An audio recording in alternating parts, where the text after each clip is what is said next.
So welcome to the Finance Performance Meeting for the 26th of March. Can we all stand for the opening karakia? Whakataka taho ki te uru, whakataka te...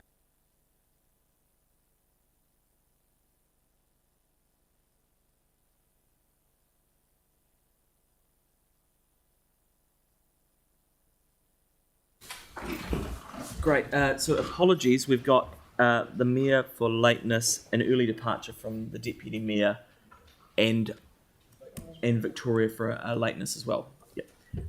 So I'm happy to move those. Tim's happy to second them. All in favour? Sam, possible early departure from me as well. Okay. Depending on how that meeting goes. Yep. Yep. That's cool. Okay, great. So I've moved that. Tim seconded. All in favour? Against? That's carried.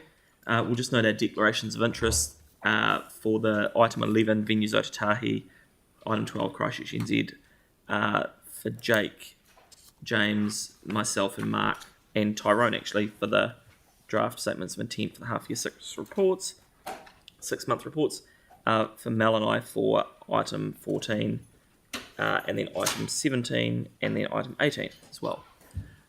So then we'll go to the minutes from the last meeting. Oh, and sorry, and Pauline's got a comp, but you probably won't be here. You might, yeah. We'll just note a conflict for item 17 for Pauline as well. Yep, thanks for that. Anything else? No, all good. Okay, so we'll just move to the minutes. I'm happy to move those. Mel looks like she's happy to second them. All in favour? Against? That's carried. David, there's no public forum. No, so we'll go to deputations. So the first is Peter Beck. So come on up, Peter.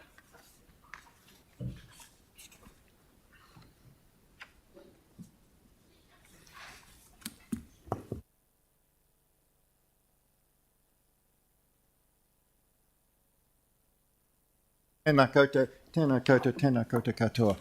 Nice to see some familiar faces, and haven't been here for a while. But anyway, it's good to be here. I thank you for the opportunity to address you today, Mr. Chair and councillors. I have the privilege of being the patron of the Avon Aotearoa Network, and I also represent the group called Eastern Vision, which you won't have heard of for quite a long time, but it's been about ever since the earthquakes. Post the September 2010 earthquake, grassroots communities across the city have been working to achieve positive outcomes to benefit the whole community. Indeed, the many different communities, or what you might call villages, that make up our cosmopolitan city. I recall, as many of you, a little guy called Evan Smith, God rest his soul, that great champion of the East and of community engagement. I remember him sparking off the formation of CanCERN. Remember CanCERN, some of you? The Canterbury Earthquake Recovery Network, bringing together a broad range of residents' associations, community action groups, which were springing up all over the city, and especially after February the 22nd. In partnership with the City Council, with central government, well, sometimes with central government, and with other statutory agencies, CanCERN, the Avon Aotearoa Network, Eastern Vision, and many other like-minded voluntary associations have worked to establish a vision for the future of our city, and in particular for us, the East, both on land and water. And we're doing very well. Do you recall Share an Idea, all of you? A council-initiated project was very successful and gave a very clear statement about what sort of city the people of Christchurch wanted to build. For us in the East, amongst the dreams was the enhancement of green spaces, provide a worthy legacy for all we lost in the red zone. To develop a partnership between Ngā Tahu, Ngā Tururiri, the City Council and the grassroots communities to develop particularly a river park through the red zone. How we turn this devastating tragedy into an opportunity and vision for our future, the future of our children and grandchildren, and also to enhance the environment that we live in. We're kind of coming to the tail end of establishing the foundations of that shared vision as determined and agreed for in the regeneration plan, which I'm sure you always have a copy in front of you when you're sitting around this table. As a network, the Avon Aotearoa Network continue to advocate for grassroots representation on the co-governance body for the River Park. You'll have heard us from others, from members of our community talking to you about that in the past. And we are 100% in support of the Aotearoa Orchard and the Food Resilience Network in their endeavours. The Orchard is the only community-led anchor project in the city, And here it is, right in the heart of Christchurch. It's by the side of the river. It links the city to the river park and to all that's being developed and envisioned there. A place of tragic loss across the city in the east and destruction is being replaced by a place of hope and inspiration, a fit purpose, legacy for all those who lost so much. The orchard and its buildings and purpose, right here in the heart of Christchurch, provides a window to the rest of the Otakarau Park and the food network around the city. It is and will be, if you like, a living brochure inviting people to spend time and enjoy this unique part of our city's life. Thank you for the support you have given over these past 14 years. It's not been without debate and difference, but we have come a long way together. And so it must continue. And I'm not here to advocate for a particular option that you've got before you in the report today, that's been given you today, though I could. So I won't. I'm sitting here to speak to you because, having been part of the dialogue these last 14 years, I want the cooperation and commitment to shared outcomes to continue. With this in mind, I'm emboldened to say that I think the report that you have before you today about the Food Resilience Network is disappointing and dismaying in its slant. To me, it shows scant respect for the people who make up the network, that network, and their supporters, like myself. But I hope also that you councillors have also read in your papers the Food Resilience Network they gave to the workshop that you had in February. The report, as I tell you before, you shows scant respect for the ongoing commitment, advice, endeavour and sheer hard work of this group and others. And this sense of lack of value is, I am told, held by other voluntary groups in our area as well. I recall a proverb that we used often in the times of concern.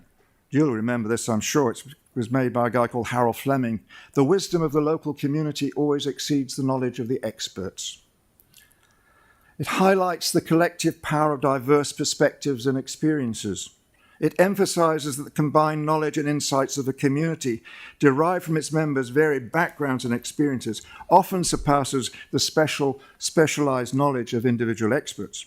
We need both. We need both City Council staff and community groups working hand in hand and respectful of each other.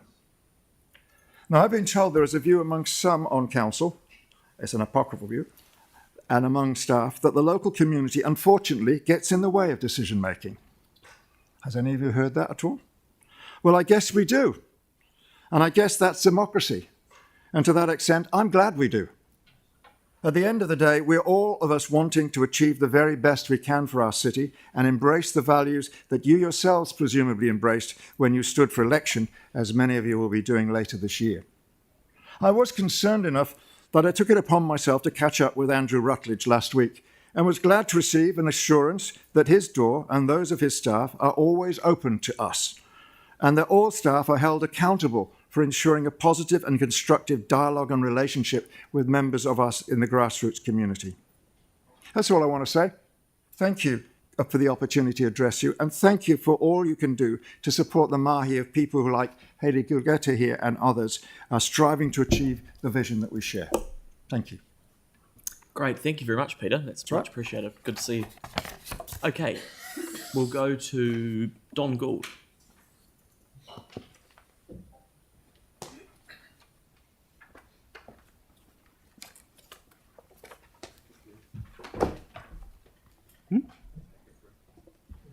Take a breath. Anyone think I was about to launch into a Jeffrey King type rant on this? Good morning, everybody. Sorry, I shouldn't disrespect a fellow member of the community that way, but a few members get the joke. I support the staff recommendation on this one, though it's not a good one. This issue needs to be off the table, but this was the wrong way to go about it. The project is a grand design, and I'm sure all of you have watched more than one episode of Grand Designs on the TV and are familiar with the narrative. A grand idea is presented, the budget consistently seems under threat, the project timelines blow out, the bank may or may not lend the extra money asked for, and then the grand reveal. That shows us just how amazing the project was and why it had a place on the show. Grand Design is a TV show, but this isn't. This has been a project that was rescued by the people in the room today, that has followed the kaupapa of community involvement and will deliver the city an amazing facility that is, in itself, a work of art. It's already drawn international and local attention for design choices that include a massive green roof, solar energy, and composting toilets. As an example of how a community project should be funded, the proposal on the table today is a disaster. When looking at a project like this, you have to work backwards and ask some questions. What is the finished value of the project? In this case, more than $3 million. What is the actual build case? Less than $2.5 million. What is the total debt loading? Less than $500,000. And what does the project debt servicing look like? The project leaders have done their work and are confident that they can service the debt and make the project stack up, and the evidence that they're right is there, in my opinion. Council, on the other hand, have expressed a lack of confidence, and I think that's simply because they haven't looked in detail properly, because they simply don't have either the time or correct internal resources to do so. My preference as a ratepayer for the funding would have been to approve the requested loan of $350,000 to finish the project, though, as I understand it, it's only around $225,000 that's now actually required. And then the trust is asked to service the loans. If the trust's assumptions are shown to be wrong, which I doubt, but let's accept for the sake of argument, then the council consider debt consolidation and a different repayment option, and only as a last resort they consider forgiving part of the loans. At present, I don't see a case where all of the council's loans need to be written off. From the trust point of view, the recommendation on the table is a good one, but it's not a good deal for me as a ratepayer. I feel that this deal is simply trying to push the project off the council table and showing the trust the door. That's not good community partnership. It's harsh at best and quite disrespectful to both the trust and the council policy that as a ratepayer I've funded. I have looked extensively at the project. I've met with some of you on site and walked through the vision and the history. I've looked in detail at the numbers and questioned the assumptions, and in my view, the broad approach more than stacks up. This has been lazy governance to get to this point, and in some cases, putting these matters on public record is insulting and quite defamatory towards the people involved. I'm not impressed with the previous meetings that were pushed into public exclusion. The best deal for me as a ratepayer would have been to have quickly given the trust the loan that they asked for, a loan and the opportunity to prove that they can pay it back. However, of the poor offerings today on the table, I support the narrative that the staff recommendation is the best of the poor options, and I'm happy to take any questions. Thank you very much, Don. Does anyone have any questions for Don? No? Thank you for coming in. Much appreciated. Okay, so we'll move to the final deputation with Hayley and Murray, so welcome on up. And Hayley, do you want to start by telling me the not so good news that you told me outside? Yeah. Yes, unfortunately this morning we went to site and it's been broken into. All our cameras have been stolen and our alarm system. So, and our keys. So, yeah. So the alarm system And the cameras. So they're security conscious. Yeah, they are. They are. So, yeah, and the keys. So we're probably going to have to change the locks today. I think they'll probably be after the cabling. Yeah. Who knows? But either way, they'd be disappointed because there wasn't much in there of any value to pinch. Thankfully, because we had Cook Brothers in the last month, and thankfully they finished up last week and had their tools removed. Phew. So that was good. So anyway, today, more admin. Yay me. Anyway, kia ora koutou. Thank you for seeing us today, and I'm really actually discombobulated, so I can't even remember what I was going to talk to you about. So anyway, I just want to say thank you for the opportunity to do the workshop so that we could work with the staff to bring this report today, and quite frankly we just would like to get a decision so that we can move on unencumbered and get this job done and get it open, and I think Murray wants to speak. Just along similar lines, really. whilst we've had, through the course of this project, probably an equal measure of delight and excitement and frustration and despair, we're at a point now where we're really close. We do appreciate the time that staff have taken to work through their concerns and with us develop the options that are on the table today. It simply remains for the elected members, who in my view have actually shown the project a lot of support and goodwill, to make a decision about which of them best suits council. Either way, we are confident that whichever one you pick will deliver us the resources we need to complete, either in combination with some external debt that we have options around, or a little bit less commercial debt than perhaps one of the other options. Either way, we're grateful to be here. Expedience is important to us, and all we really need for that is a decision. So thank you for that. That's great. Thank you both. Yanni's got a question, and Tim. Thank you, and thank you for the work that you're doing. And obviously, really frustrating what's happened this morning.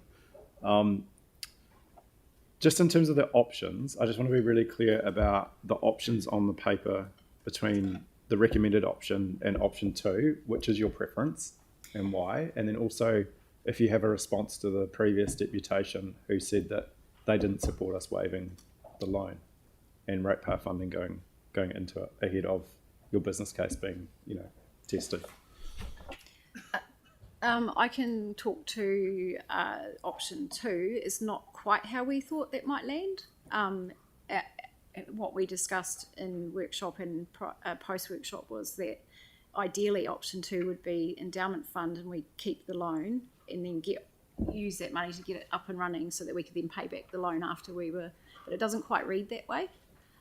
So that's a bit challenging.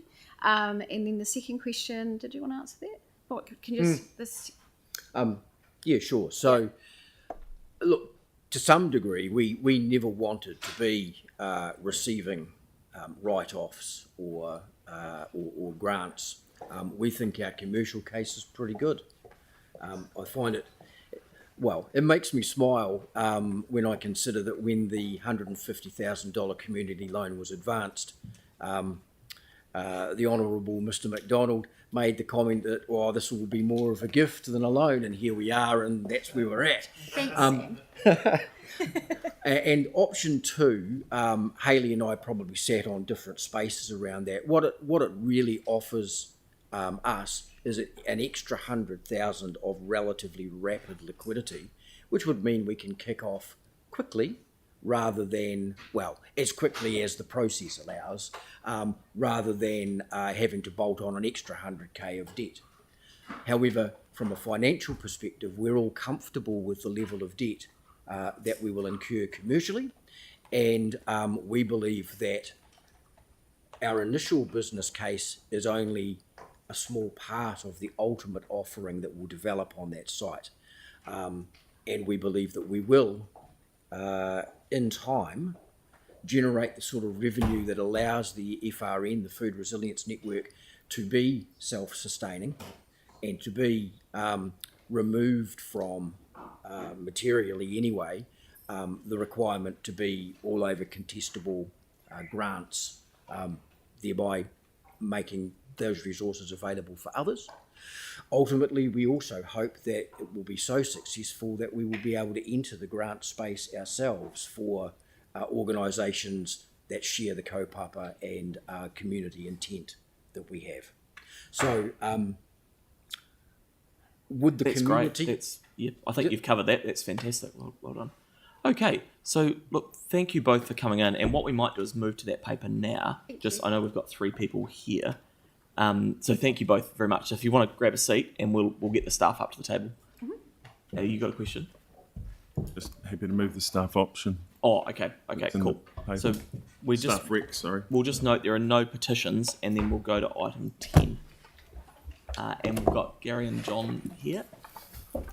Great. So, hello. Everyone will have read the paper. If there are any introductory remarks, then we'll go through our questions. Yep. To be honest, I think we've had a good conversation about this, so we'll take the report as read. We'd be happy to take any questions. Great. So I've got Aaron's moved it. Aaron's moved the staff recommendation. Tim seconded the staff recommendation. I'll go Yanni and then Sarah. Cool. Thanks. Which of these options will enable this project to be completed the quickest? Which of these options will enable the project to be completed the quickest? I don't think that's a question for me, councillor. I think that's a question for the previous speaker, to be honest, and not being nasty, but I can't answer it. In regards to option 2, Yes. did you hear in terms of what the deputation had said that they were expecting that would be a grant plus retaining the loan? Was that considered? And if so, why was that ruled out as an option? So the main reason for option 2, we didn't put that forward as our preference. Was the first thing is we don't think it meets the criteria for capital endowment, and from a staff viewpoint, that's how we have to assess it. The second thing was the email we had received on how capital endowment would be used would be that 150,000 of that would be used to repay the loan, and as Murray said, that would give 100,000 for cash and capital. Did we consider putting the two of them together? Yes, we did consider it, but not for long.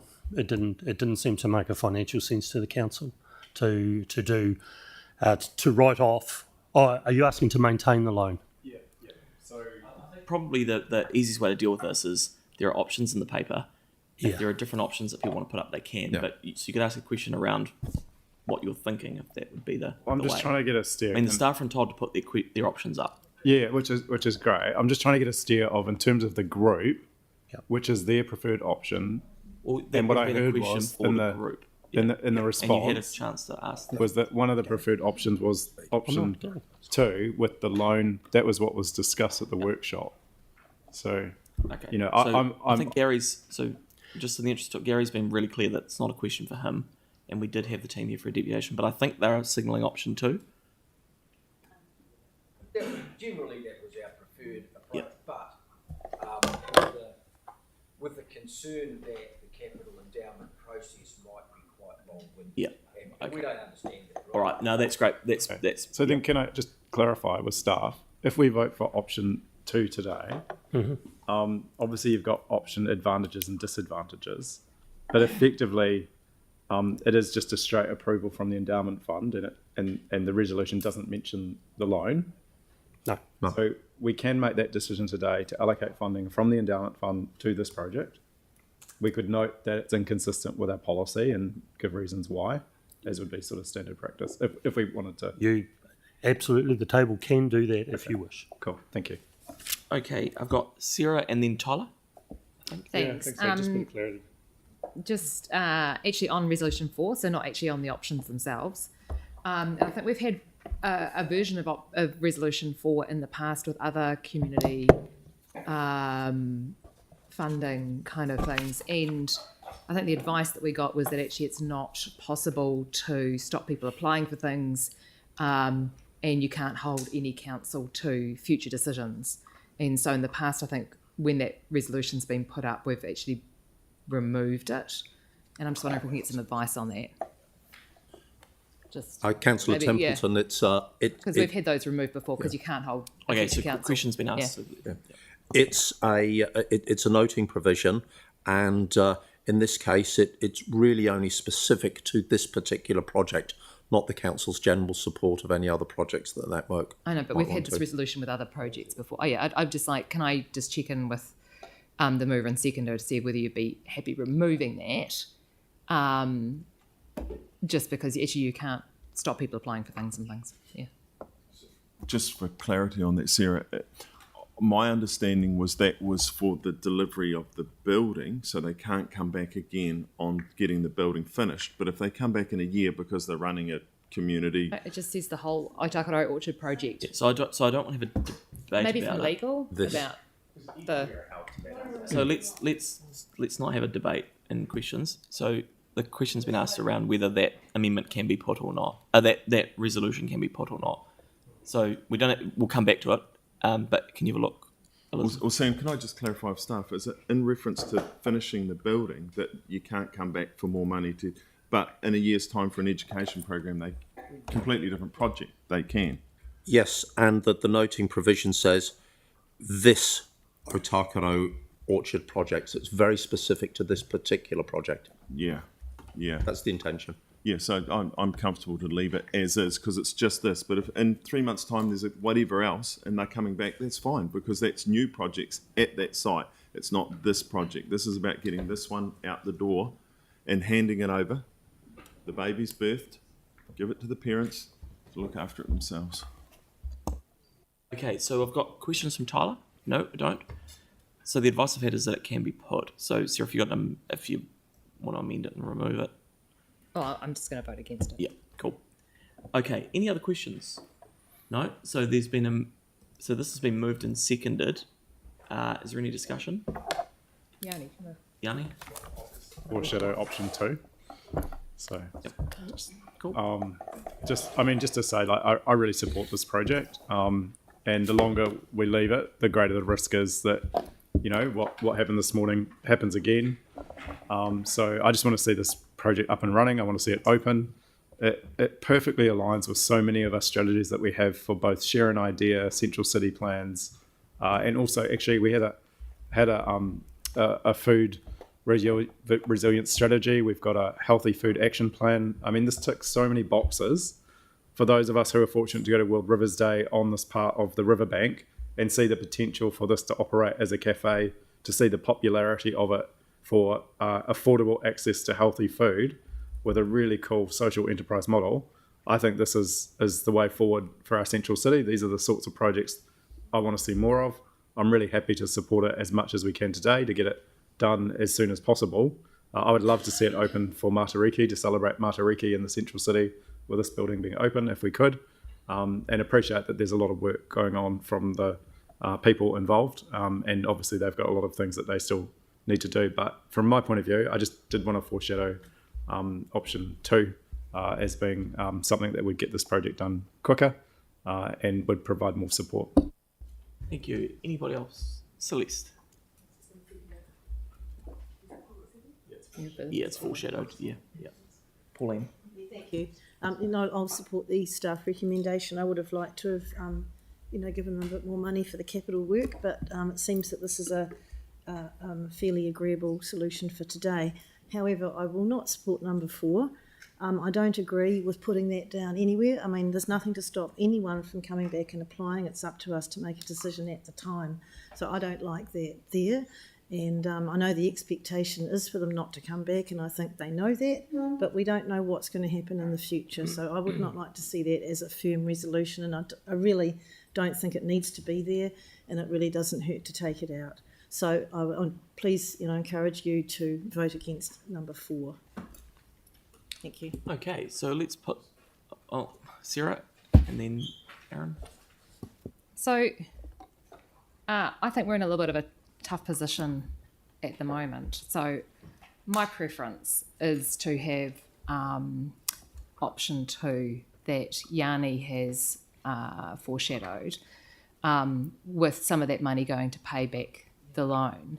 However, if I vote against this today, and then vote for and say I want to vote for the foreshadowed option, what I can see happening this afternoon is a tile going up on social media saying I voted against funding for the Otakaro project.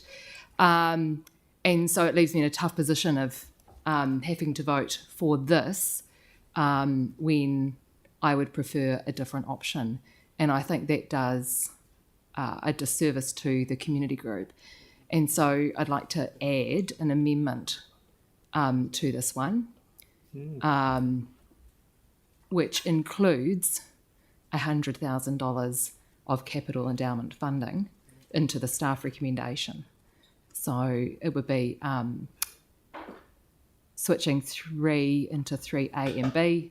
So 3A is forgives and 3B is allocates $100,000 from the capital endowment fund towards the project. Yeah. Just circulate it to the relevant staff. Yeah. And that way we can do that first vote as an amendment for the additional funding, and then still vote on this That's fine. You're entitled to put amendments up. Yeah. Wouldn't do them based off social media tolls, but that's your call. Aaron. Yeah, in advance of. Yeah, that's that potentially changes it. Would your wording be? And obviously they'll probably take So it. just but so Aaron, should they? so just Are you happy to include it? no. in So the, so stop. Yeah. So just to be clear, this is an amendment to the motion that's on the table. So we're not going to incorporate it into the motion. We're going to vote on Sarah's additional $100,000 Okay. as a separate vote. Yeah. point of First. order. The mover and seconder can choose to incorporate it into the original. The movers made it clear he won't. So The mover was Councillor Kewen, and he was asking if he could include it. He said he won't. Yeah. No, he was asking if he could. Oh, I thought you said. Oh, okay. Well, it's your call. Sorry, I thought you said you weren't. Well, it makes it awkward, and I would have preferred that we had discussed this prior to, so we could work with staff and the organisation. I was actually happy with where staff had landed on this. It's not the perfect outcome, and the fact that resilience is in their name, I think, is quite important, because that it means many things on this project.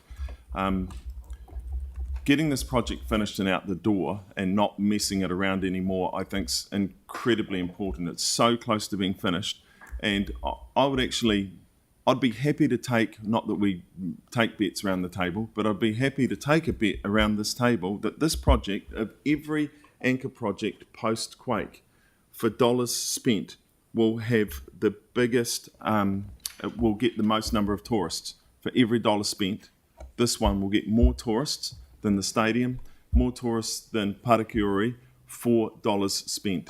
And I see some faces wincing around the table, but I'll bet half a latte, anyone here, that and normal milk, that will be the case. This attraction set in, and it was Peter Beck that said it before in his sermon, which I thought was a great one this morning, was that, and I forgot, that is inside a park. It's the Avon River Otakaro Park. When it was put on the inner city map in the redesign of Christchurch, it was the newest park in New Zealand, and it was to frame our river.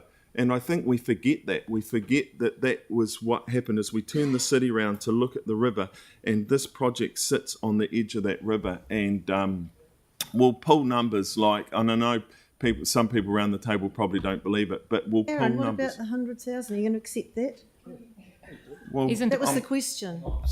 I'm using up my debate He's in his time. debate time, which he's got 30 seconds left. Yeah. The screen's So frozen. hang on. Just remember, we're still a functioning council, so he's entitled to finish his debate. So let's not have interjections. Let's let him finish his debate. Yeah. I'm fine for that $100,000 to be voted on, and if it's the will of the table, it will be there. Just like number 4, if it's the will of the table, it'll be there, or it won't be there. So I'm happy to hear what anyone else has got to say on it. But it wasn't the original staff recommendation, so it won't go on this. But if the majority round here support this and the $100,000, then that will be what gets across the line. Right, thanks. So that's very clear. It's an amendment to the thing. Okay, so does anyone else have any discussion? Tim? With regards to number 4, that's really our policy. We put that in there for this. We as a council can ask staff to change the policy.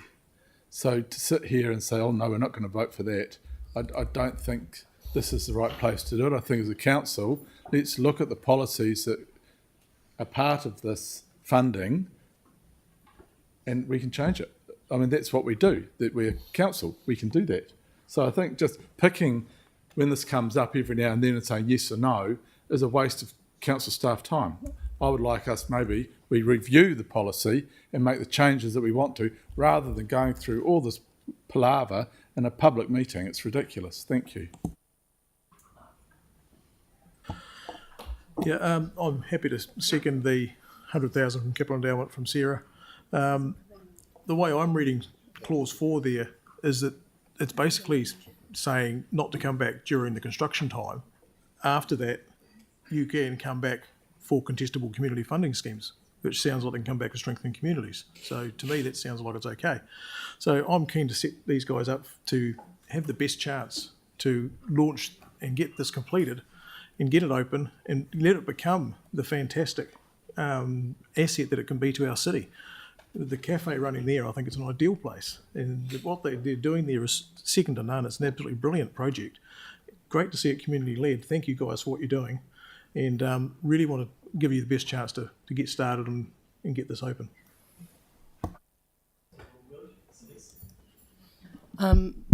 Following on from Aaron's words, I agree that this is a really significant project for the city. I think it was one of the only green anchor projects for the city in terms of actually, not just about bricks and mortar, but about community, about resilience, and it's important that we finish that. And it's also about recognising that the community came together and had a vision for what we wanted as a city through share an idea. It was a community-led process, and this is about completing the process. And good things do take time. Look at Pages Road Bridge, still waiting on that. But it is important that we see these things through, and the sooner we do it, the better. So I'm supportive of this, and I'm also supportive of the additional 100K. So I look forward to voting on that shortly.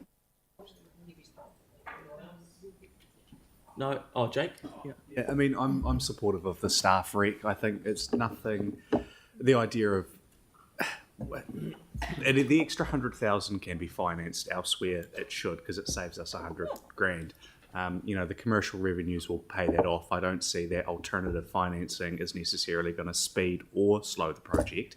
It just lowers the exposure that ratepayers have to the project, and actually that means there's another 100,000 we can spend to support another community project. So I think let's take a cautious approach, and I think the staff rec is pretty pragmatic. The group said they were happy with it. Let's keep a watching brief, and if we have to fund additionally down the road, then those options, as has been pointed out, are always available to us.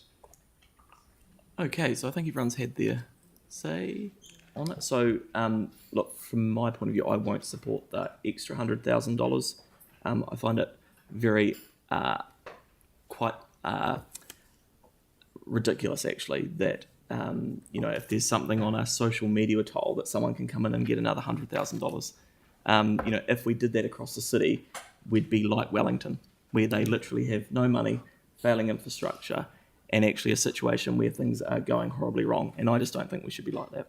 So let's put the amendment first, which is so we'll go Sarah's one. We just want to check it's within the terms of the fund. So what the team is saying is they need 5 minutes to talk about whether they can actually put that. So let's just take 5 and then come back.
We're good to go. Yep. We're good to go. So, the mover and seconder have had a think as well, and they'd just like to incorporate it into the motion. Okay. So they're quite happy, against my advice, I might add, but they're going to put it into the motion. So if we get the team to put that into the substantive, So people who don't want it just vote against 3B. Yeah. I have to rework my tile now, Sarah. Okay. Right, so we will put, how do you want to do it? Do you want to just put B, we'll just put the whole thing? Have to put the whole thing. Yeah. Oh, sorry, can you see my, you probably can't see my screen, can you?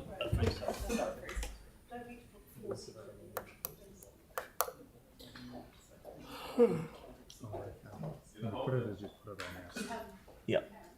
So what we'll do is we're going to put 1 to 3. So can everyone see that now, or can I just see that on my screen? Can you see it? That's all good. You're happy? Yeah, that's. Well, they shouldn't be coming back on this project and throwing another 100. Now that we've put this in. Yeah.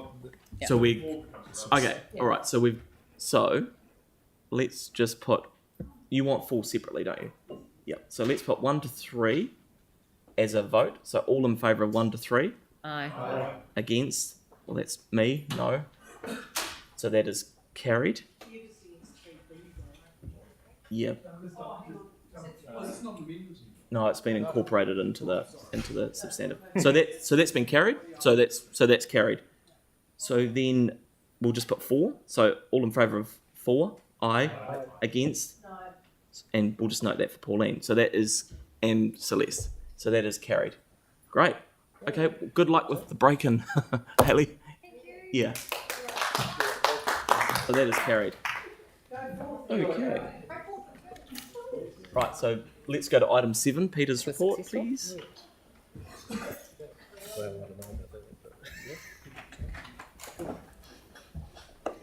going to tell anyone I did that. So Right, good morning everyone. Look, I normally move through this at pace where nothing has changed, but there's a few little changes this morning I'm just going to spend a moment on. Levels of service have been tracking steadily for about 6 months and have begun to go up, and there's a lot of reasons for that, focus primarily from staff. We're up on paper here at about 88. When you take into account the resident survey, it's about 90. Now, I know 85 to 90 doesn't sound a lot, but it's quite different from 50 to 55. You hit the wall of diminishing returns. So I just want to put that in perspective. That's the highest result we've had for levels of service since 2009, pre-earthquake. Behind that single number is a lot of people and a lot of work. So I just wanted to spend a moment on that to say 5%, it's more than 5%, okay? The other thing is that without taking any thunder from people you'll be hearing from over the coming weeks, it's part of a wider pattern. So there's a lot of positive news. And again, I won't steal their thunder, but when you see these presentations that will be coming to you, just be aware that they do kind of join up. This is part of a wider pattern for the city and for the organisation. Right, so levels of service up well over target. Capital delivery is steady at 82.5% odd. The planning side, there's still a month to go for the March 25 target. It's only 2% off. I think that can comfortably be, as it's forecast, that it probably will hit its target. Drawdown for 30th of June, still a little bit to go, but there's time left for that. And value for money about activity budgets. There are some there, water supply, parks, wastewater, that are overspent. Now, I should emphasise that the overs and unders in our budget do net out. That's fine. But that doesn't mean that we will not look at those areas and understand what's going on there and what can be done. So the unders and overs net out is not the attitude that we want to take to that. There's more coming in the finance report, but above all, the heads of service are looking at why those overspends are there and what can be done.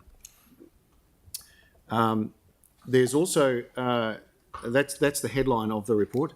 There's some Q&As at the end around questions that were asked at the last meeting. So building regulation, there's a quite comprehensive and I think excellent answer there around building consent application numbers.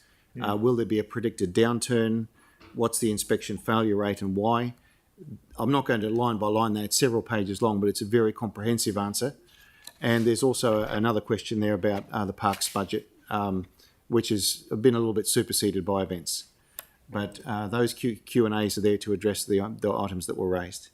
So that's the overview of the vital few. Hey, thanks, Peter, for that. It's a really good report. Tyler had a question.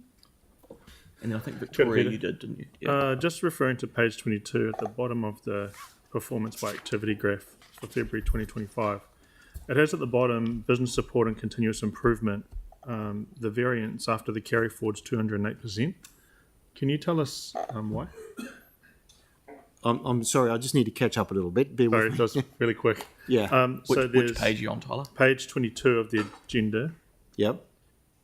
Just above 5.9, you'll see business support and continuous improvement. Yes. And the variance percentage after the carry forward is 208%. Does that mean there's been a significant underspend in that unit? Look, as tempting as it is to shoot off the hip, I'd love to know what's under the number before I answer that. Okay. Would it be okay if I actually verified what it is? That's fine. Because, I mean, any one of these numbers on that table has a story. Yeah. And I don't actually know what the story is there. So let's get your response. That's a good point. Yeah. Okay. Victoria. Thank you, Sam. Peter, my question is about the planned delivery budget at 8.9. You referenced the analysis that's to be done and provide that graph that causes me a little bit of grief. I'm keen to understand, please, when can we expect to receive that analysis? Just very mindful of the annual plan decisions coming up. And also I'm keen to understand what period of time will that analysis be looking at? Is it just analysis for the year, or is it going to be out for 2 or 3 years? Thanks. Look, there's been a lot of good work done in that space, but I think it would be only appropriate that Project Management Office answers those questions. We've got they're the ones who've been doing the work, and they're coming up. And I've got Bede's got a comment as well, so we'll jump. Okay. We'll jump to that now, and then we'll go from there. Yeah. Thank you, Councillor Henstock, and through you, Mr. Chair. So look, the capital delivery work that's been done in terms of where we're going will be considered by the ELT this week. We will then bring that back to the committee and for its consideration and for you to see it. It will be done in time for it to be formed part of the annual plan deliberations as requested. In terms of where it goes, it focuses on the next financial year, but it does have implications out into subsequent years, which we're still working through what those might be. So, but that's a piece of work. The subsequent years beyond the next year will take more work, but we believe we'll be able to bring back a fairly well iterated version of where we think the capital delivery will be for the next financial year, the one we're currently doing the annual plan for. Okay, 2 questions arising from that. You said in time for the long term for the annual plan deliberations. When is that going to be? I just need to make sure that we've got sufficient time. So if it's at ELT this week, when will it be coming to us?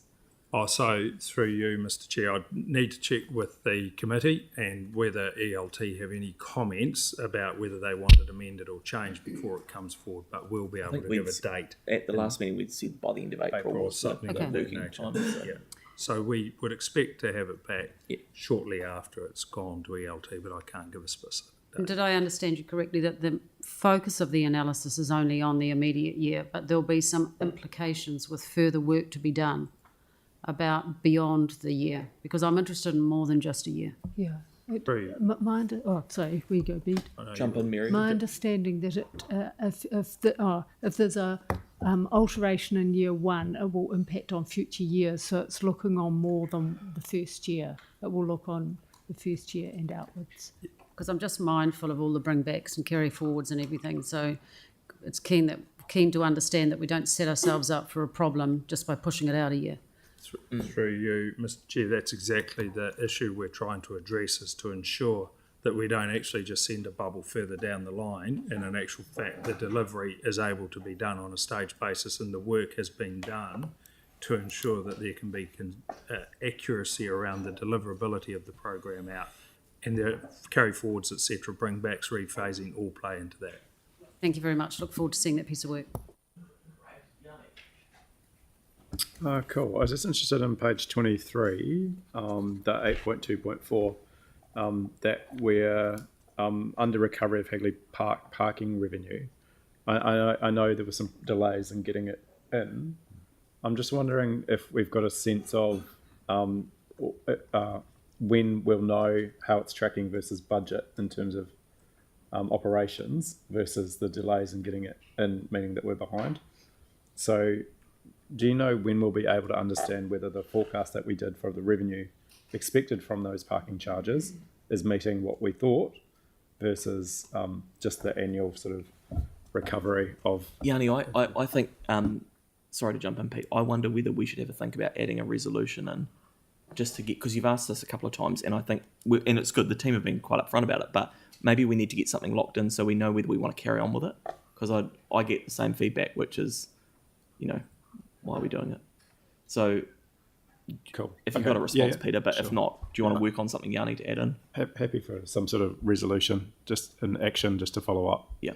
But I think we've asked previously to understand the turnover as well. So, because one of the reasons for doing this was for turnover. Cool.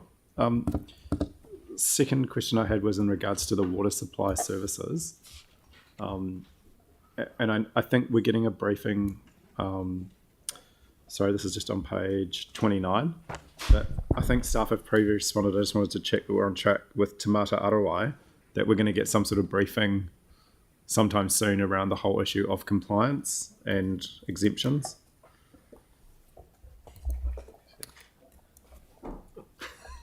Te Mata Arawai will be down in the next 2 months. I'll just confirm the dates, but they will be given a briefing to council. Next 2 months, did you say? Yeah. Okay. And do we have, just want to check on the backflow register. Is it on track to be accurate from the 31st of March? I understand it is. Okay, that's good. Cool. Thank you. Question? Oh, sorry, Mel. Yeah. I just saw Rupert looked ready to answer when Yanni had his question. I wondered, no. Okay, any other questions? Well, I want to answer. Do you have it? Is it something that will be different to? We're just getting some proper advice back, so let's capture it there. Yeah. Okay, so Yanni's happy to move this. Mark's happy to second it, and we're just comfortable with that additional wording Mary's written up for us, which is great. Staff advice on the. That's just disappeared from my screen on the Hagley Park charges. Efficacy of the Hagley Park. Yep. Everyone happy? Whether you need to specify, because this was a revenue raising. No. It was. This was. No. Sorry. So it was a revenue Yanni, stop. target. Stop. Yeah. This is just to get back some information, which we've worded it in a way so we can. So this is more helpful than ask at every meeting. So let's get you something back properly. No, that's cool. Yeah. On that amendment, because these things take a bit of time before you can actually get the data. Is enough time lapsed for staff to do that work? Or do we need to wait It'll longer? come back with it. Yeah.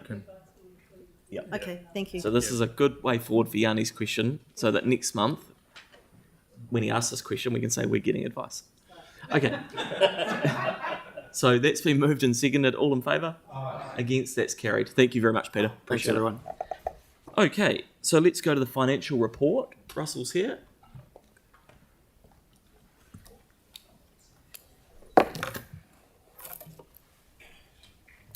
Thanks very much, Mr. Chair, and good morning all. Yes, so this is the financial report for February. So the position is, I'll just couple of highlights and then take any questions, Mr. Chair. So year-to-date operational surplus is $29.1 million. We're forecasting that the operating surplus for the year-end at this stage is $23 million. That's an increase of just over $2 million from the previous month. So we see a trajectory here where we are slightly increasing each time. So we are working harder with continuing to work with the budget managers to ensure that we fully understand where the position is and where we're likely to go, rather than just accepting what is in budget, actually digging deep to make sure that we fully understand the whys, which is the important part of the equation. So what drove that extra $2 million? So there was a mix of reduction in expenditure, mostly within transport and waste, and within maintenance within Three Waters. Also noting though that Three Waters is overall it's still negative budget position, but an improvement in revenues from Burwood landfill.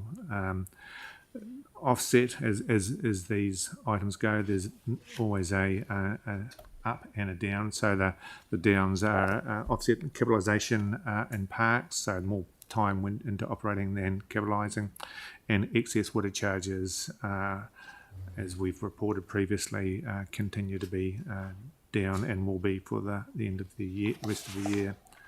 So the big items that are driving that, overall we're expecting income to be $2.5 million up at the end of the year, mainly through building and planning consent volumes, although there is a significant offset with that, with the extra costs coming through.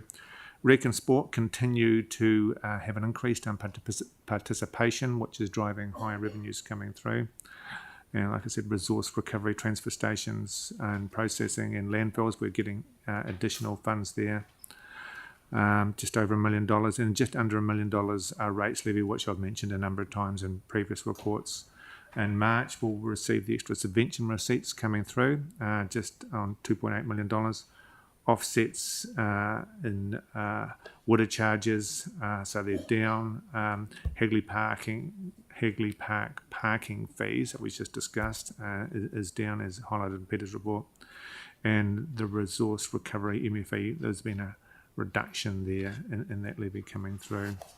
In the expenditure side, we're seeing I'd say a significant reduction in budget for the year, forecast for the year. Two major items would be insurance, which we've noted from day one effectively, and waste management with lower recycling processing fees and landfill costs, $8.5 million. Debt servicing is down by $5.4 million. Well, we're forecasting to be down by $5.4 million. Largely, that's we're effectively borrowing less than we anticipated. There was the insurance funds we received, and also the slightly behind capital projects, which I'll get to in a minute. And street lighting, electricity costs down by about, we're forecasting down by about $2 million. Offsetting that, like I mentioned earlier, in the building consent, so there's an extra higher $3 million above budget. But again, that's offset by the additional revenues and the parts capitalisation, which I've mentioned, so $20.7 million under an expenditure at this point, or when the report was written. In the capital space, and there's a lot more information coming in the capital program performance report immediately following, but the total program at the moment, we're about just $5 million behind, or lower than budget at the moment, and forecasting to be $32.6 million by year end. So that's a mixture of things, and I guess we term the core program will be underspent by just over $37 million, and that's offset by the early spend in the One New Zealand Stadium at Te Kaha by around $5 million, making the 32.6. But like I say, more information on this space will come through in the capital program performance report. So that's the items I wanted to cover, Mr. Chair. Happy to take any questions. Great. Hey, thank you for that. One I had, Russell, was just around how we feed in these changes in expenditure in terms of where we're under recovering, or where we're spending less on stuff like the streetlights, for example. How are we feeding that into the annual plan? Yeah, that's a very good question, Mr. Chair, and that's part of why we feed this into where the forecast is going to be. Then we look at, okay, what's the ongoing nature of this? Is it a one-off or is it permanent? So that's what we look for. That's So if part of the equation. If you took that street lighting example, if we looked at what we're going to spend this year, then inflation and things like that or usage, we would then mirror that into the annual plan. I guess what I'm saying is, we don't want to get to next year and have the same forecast issues because we've over budgeted an expenditure item. No, you're quite correct. We don't want that position at all. So that's a big part of what we are looking at now. We're looking at budgets where we're under or over and adjusting and seeing what that adjustment does look like and where we need to amend the next plan, but also going forward. We carry 10 years worth of budget. So, we're looking at the methodology going forward, but also there's revenue items in there as well. They're up. Is that going to be ongoing? And the parking fees, which is coming back, that was on our radar as well. Okay. What would be quite good when we get, and I don't know if it's an action we can take away from today, Bede and Russell, is just, can we get, as we work through the next sort of set of the annual plan, or the next, version of the annual plan as we come to look at it again, can we get just a bit of a summary of the cost lines this year where we've underspent and a bit of a rationale for how those figures are reflected in the annual plan?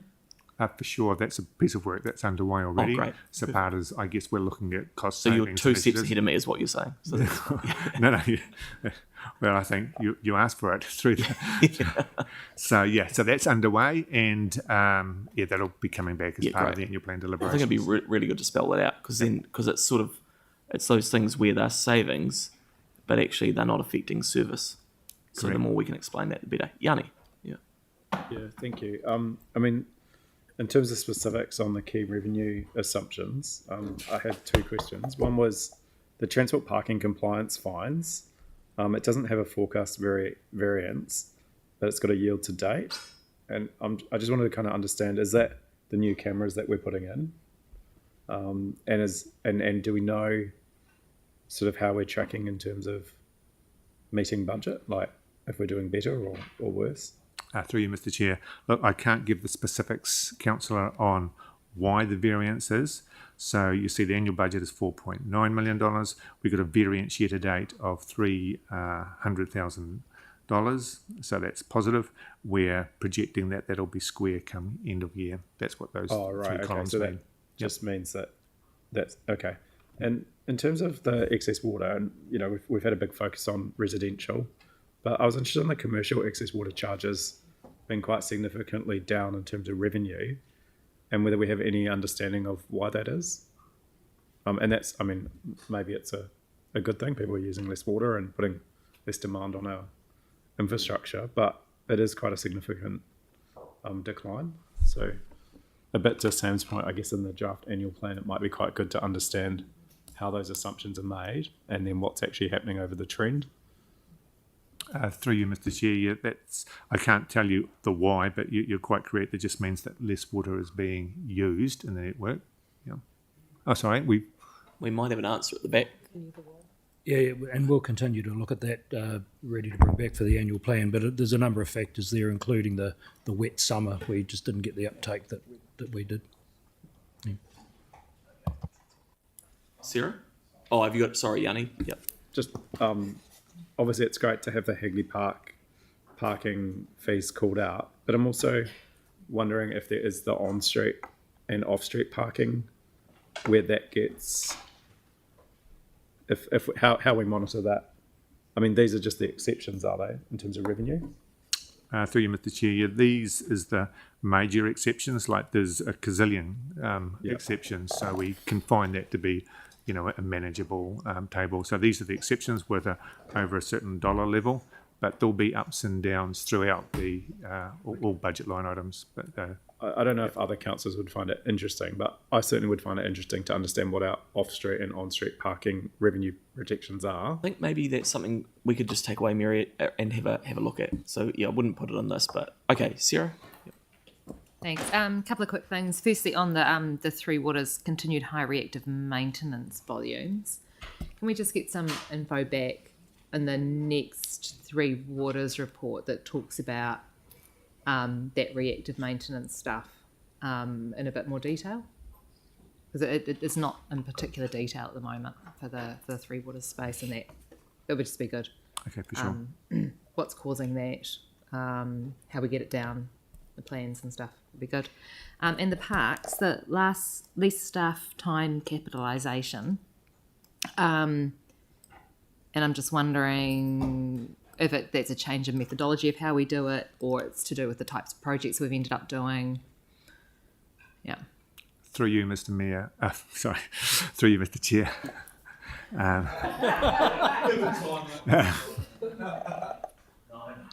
Not quite as old as Phil.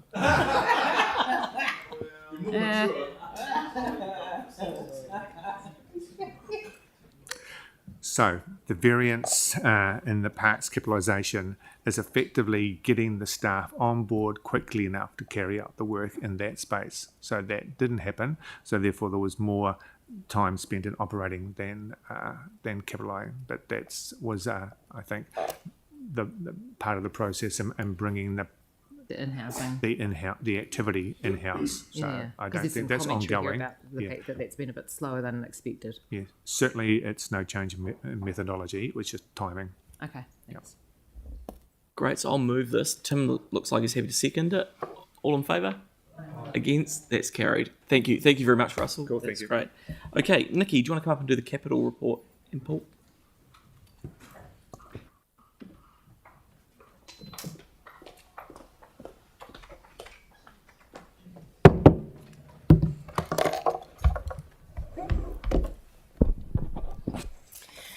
Kia ora koutou, katoa, good morning.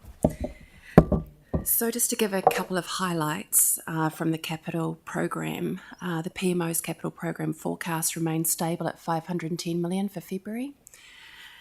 The project manager forecast reduced from 523.3 million in January down to 510.3 million in February. So that fully aligns with our PMO target. The 13 million reduction reflects things such as adjustments following reviews of project delivery progress, risks, resource constraints, pre-construction delays around design, procurement readiness, consent complexities, budget shortfalls requiring rephasing and focused realistic assessment on what's achievable by June 2025. Our capital, excluding Te Kaha budget, spend has reached 54% as of February, increased by 7% from January. The overall capital program, including Te Kaha, is 17 million ahead of the prior year at the same period, with total budget spend increasing to 57%, which is up 8% from January. A note regarding our draft annual plans. So proposed budgets have been loaded and they'll be reflected in the March capital report. And just to finalise that there's no capital project budget changes over 500k for this month. Thank you. Thank you for that. A really good report. Does anyone have any questions? Yanni.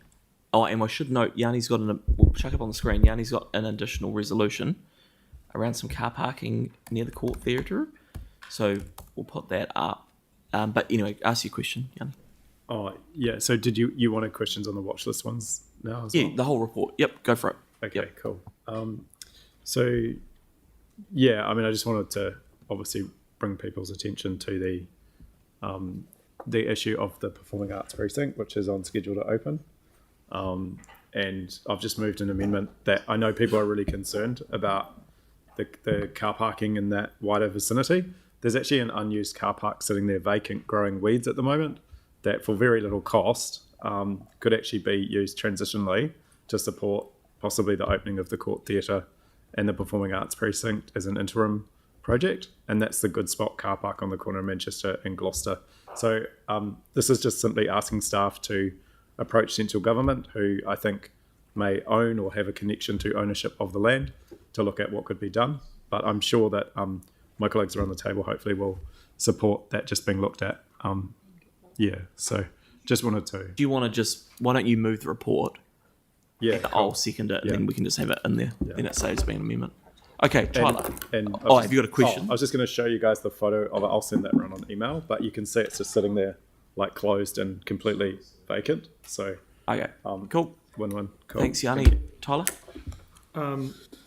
Our staff across it, are we allowed to ask for any advice or current advice? I mean, is it owned by CID? It seems like a Bruce question. My understanding that it's currently on the market and the Crown Infrastructure Delivery are looking for purchasers of it. They let us know about that on Friday. Okay. I'm not sure that your intent, I'm taking Councillor Johansson's intent is to be looking at it from a temporary use. Yeah. We can certainly ask them, but you might want to reconsider that motion given that information that it's on the market at the moment. Okay. Well, I guess yeah. Okay. It's just a noting provision. So. Yep. Okay. Celeste. One for Bruce. Is this covered by the vacant land differential? I'd need to take that on notice, Councillor. Because if it is, then that could potentially be a reason to support a transitional usage in terms of tidying up the site further. We'll take that on notice. We'll find that out. Right, so that's been moved and seconded. Anything else? All in favour? Against? That's carried. Thank you very much for the report. That's brilliant. Okay, what we might do, I don't know if VO are here yet. Oh, they are. Okay, can we get Venue Zotatahi in? Oh, cool. Great. So we'll move on to item 11, Venue Zotatahi.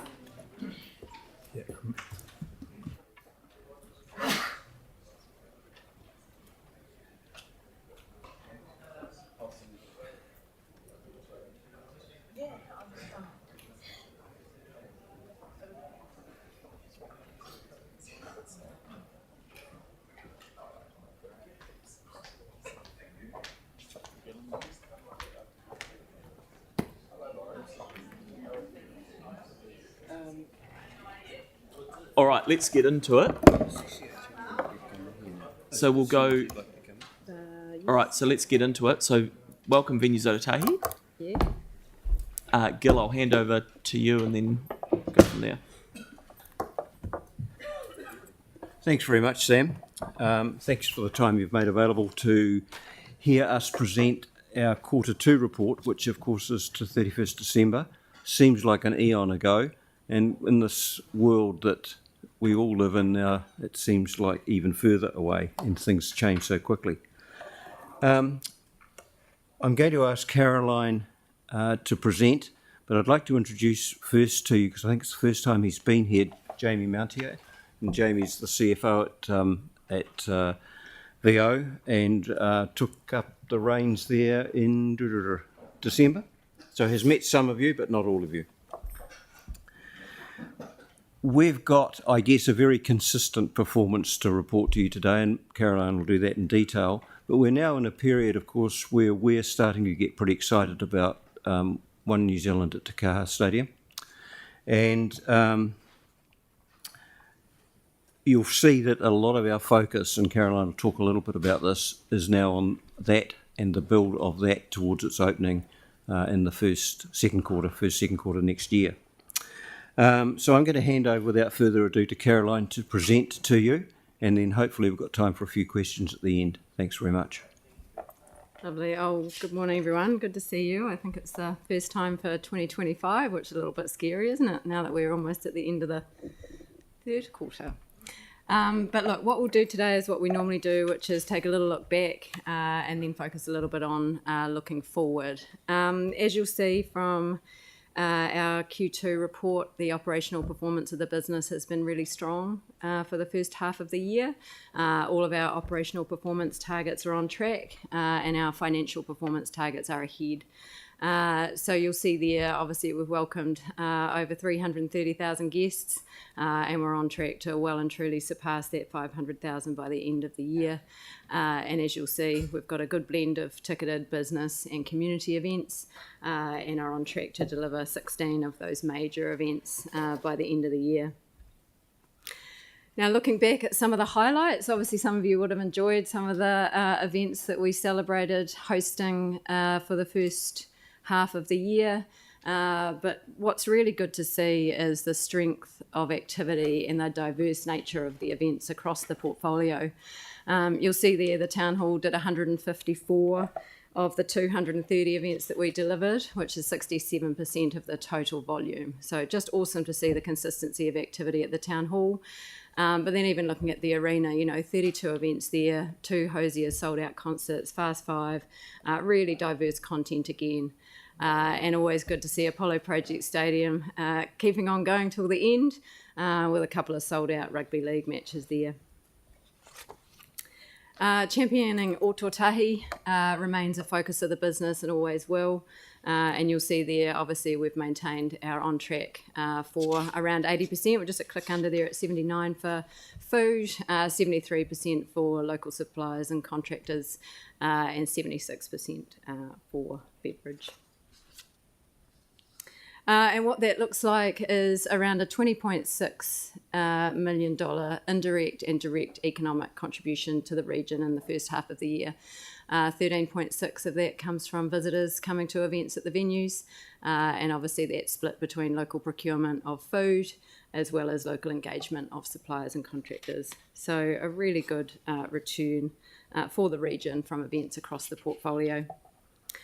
We've spent a lot of time, obviously, over the last little while developing both our social and our environmental impact framework, and this is the first time we've reported on the social impact framework. So really good to see across the board those extra community initiatives that we are doing. So obviously we're training a lot of local staff. We now have a partnership with both Choices New Zealand and the MSD around employment opportunities.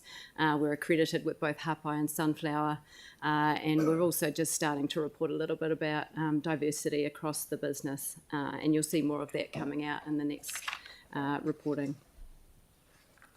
Environmental impact, so we're on track to meet our 2030 target. So versus our baseline, you'll see there that we are making material reductions across our 4 carbon emission groups there. You'll see a large focus on waste, and albeit waste is only 0.6% of our entire carbon emissions, it is one that is a big opportunity but also a big challenge when it comes to events. But you'll see across the board we are making some good strides there. Again, our community initiatives are well and truly on track. The value of community discounts will be well and truly surpassed by the end of the year. Well, it's already done. And we've delivered around 34 community events to the end of the year, so that annual target of 45 will be well and truly achieved. We do a quarterly pulse check internally to check in on our team, and we will always have a slightly different focus. So this quarter was around learning and development. But we always ask that one consistent question around engagement. So 86% engagement across our permanent and casual team, which is awesome. People that work for Venues Ōtautahi are very proud to do so. And a lot of our engagement is actually not only about our industry, but actually about what our organisation contributes on behalf of the city. So great to see that, that engagement with the broader aspects of our purpose.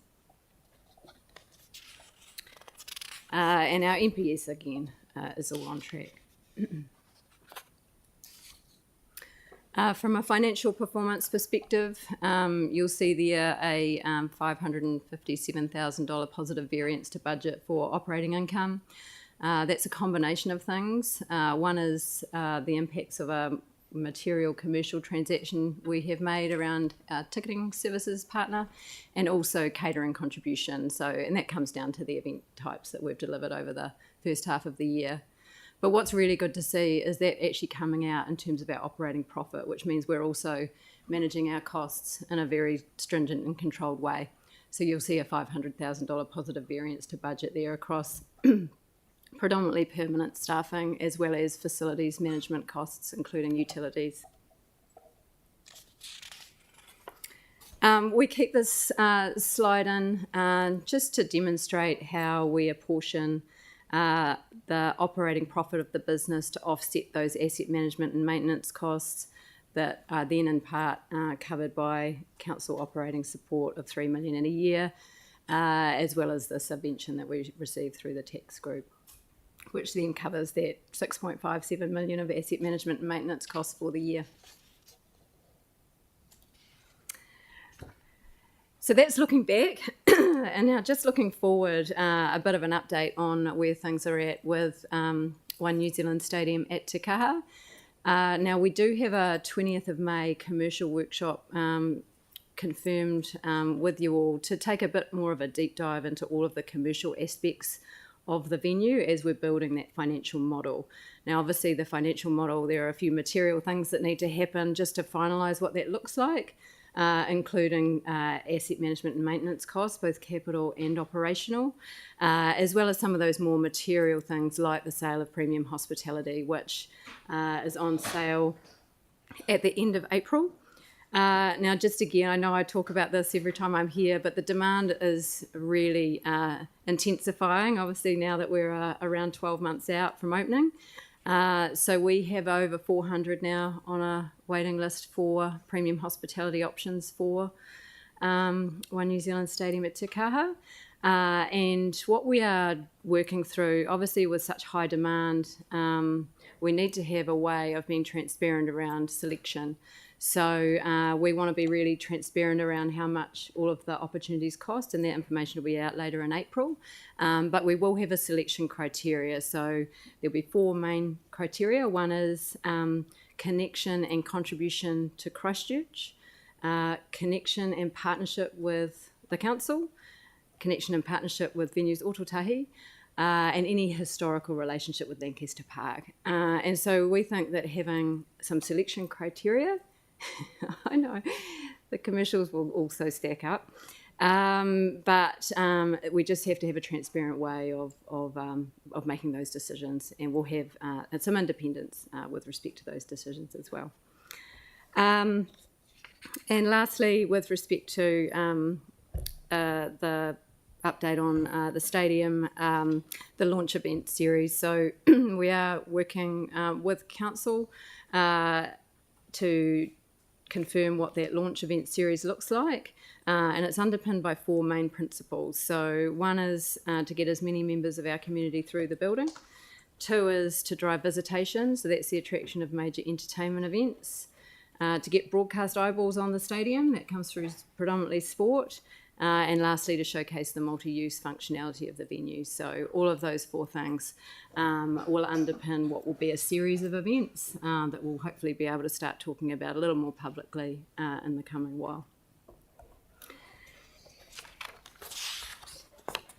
And then lastly, just looking forward. So this is sort of looking forward and looking back now, but the remainder of the year looks positive, both operationally and financially.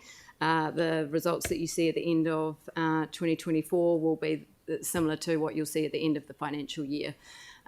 So again, you're seeing a really good cross-section of events across the venues. We look forward to seeing the One New Zealand Warriors at Apollo Project Stadium. The Crusaders' home season is tracking along nicely. But better than last year. And again, good to see Wolfbrook Arena showcasing a whole range of different type of events. And again, just seeing the Christchurch Town Hall deliver 100 out of the remaining 163 events that we'll deliver for the year is excellent. So that's us. So yeah, open for any questions. Hey, thank you very much, team, for that. And welcome, Jamie, to your first meeting at the council. It's great. Look, that's been really useful. I just had a couple of things. Firstly, some feedback. I've noticed, I've been to a few things lately and talking to people, and they're really thrilled that when you're promoting VO, you're actually talking about the fact that you're owned by the Christchurch City Council. And I know that's some feedback we've given you. I just want to thank you for that, because I think it's been really useful. The second one is ticket levies at Te Kaha, and there'll be no surprise we're going to raise that today. Sort of been following the public commentary on it. What do we need? What do you need from us to do something about that? What do you need? Yeah, well, look, I mean, as we've already talked about, we will put a ticket levy in place. Yep. The questions that we got actually were more around differentiating that ticket levy between Christchurch and the regions. Yep. Now, that is something we can do. It just comes down to having the system and the technology to enable it to be done accurately. And so it's certainly, so that will be a question for the council, and I think what we do is we talk about that at that May workshop. Yeah, so that was going to be my point. Is Yeah. that because I think it would be good to test not now, but test the pulse of the room. I know I'd like it. Not that doesn't often count for much around here. So if we do, if Jake likes it as well, then we've got it. So we're good. But so if so on the 20th, can we have that scheduled in? Because I think we need to have a robust discussion around how we can progress that in time. At that point, what we'll do is we'll do some modelling as well to inform the discussion. So we'll run through a range of scenarios, which is what could the level look like. One layer of consideration we will have and we'll talk about is to make sure that those events that want to have an accessible level of pricing remain able to do that. So we want to make sure that if the Warriors, for example, want to sell a $15, $20 ticket, we're not kind of loading it up too much on the outside. So, and we've got to acknowledge that venue hirers do set the ticket price. So this all comes down to what we put on the outside. But yes, let's deep dive that when if we could have some stuff ready for that, and if you're working with Mary and the team, that would be brilliant. So great. Okay, thank you, Yanni, and then Andre. Just following up from that, one of the suggestions raised previously was a percentage of the ticket price. So let's not. No, we're going to do it the 20th. I understand. Great. So I'm saying we don't need to ask questions on that now. For sure. But in terms of, there's going to be a lot of commercial decisions around that are going to be undertaken before we have our workshop. And so I'm just wondering, is there a way that we can actually have the workshop before the commercial decisions are made? So to assure you, there won't be any commercial decisions relating to that before we have that workshop. Not from the ticket levy, but things like the corporate boxes being sold, that stuff. That's got nothing to do with us. Didn't have anything to do with it, Yeah. You can register your interest for one if you like, but it's probably not. I mean, at a general level, I guess what I was really keen to understand is, given that there's so much goodwill and excitement about the stadium, given that it's our single biggest cost, what are we doing to fundraise to get external funding outside of council to contribute to the cost of the stadium? So if you're talking about capital cost, obviously that's not something that we're party to. Obviously we have signalled that there's no operating support needed for the first 3 years at least of operation for the stadium. But I think what we do is take the opportunity on the 20th to go through all of that. And as I said, there are no material commercial decisions that will be made in the meantime. And so it is the opportunity to talk through some of those things in detail. And what we can do is we can model with respect to the ticket levy both an actual number as well as a percentage, and we can work through all of that. So just so I'm clear, so for example, box sales, none of that will go to contribute, seat sales, none of that will go to contribute to the capital cost of the stadium. No. Is there a way that we can address that? Because that seems inherently like... So I think Yanni, we should be looking at. let's stop. So really good feedback. I think the team will go away and as part of the 20th of May workshop, they'll come back with some more information for you. So I've got Andre and then Victoria. Okay, I'll come back to you. Yeah, cool. Or is it quick? We'll go back. Go, Andre. Andre, you're up. It is good. Thank you. I tried to find answers to this last night, and I said, in terms of charging a different ticket levy for out-of-towners to locals, are there any other examples of that working in Australasia? I tried to find other examples if there's anyone else doing it. I've not done that research. Yeah. Okay, no problem. Yeah. So that'll come back as part of that. Yeah. Cool. Victoria?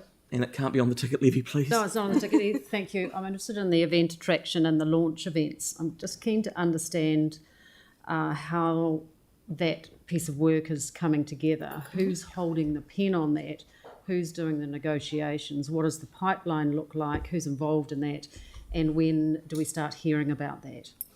Yeah, so obviously, Venues Ōtautahi own the pen on that. And we're in active discussion with respect to major entertainment events.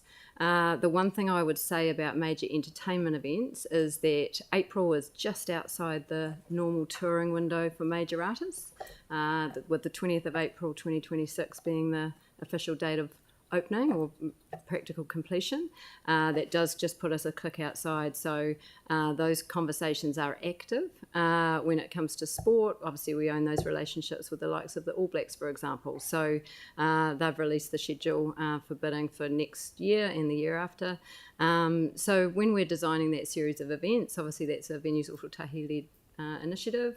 And what we're doing is we're making sure that we're working with council for any of those curated events or any events that might want to transfer over to the stadium, so we can make sure that pipeline's really strong. But it is really strong. So we've got an events ecosystem and we've got a CPG. So is that part of that conversation as well, and is CNZ in that mix? Anything that involves a bid incentive is part of the CPG process, yep. Thank you. My next question was in relation to page 6, if I can just pull that back up, of your slide. Here we are. And it's around the VO social impact. Can you point me to some more information around the estimated economic benefit? We've got a sum there, but I've got no information about what's the methodology you use for that. And it's just that total there. So it's that 20.61 million, which is made up from what we procure locally, which is 828,000. The visitor spending is the same methodology that CNZ and Tourism New Zealand use, which we use. We get the data from obviously our ticketing agent as well as our business events as to who's come from where. What we don't do, and that's why it's estimated, is that we don't pay an external company to validate that information, but the methodology is the same. Okay, so that was my next question, was around the validation of that information. So it's not validated, it's just your estimates.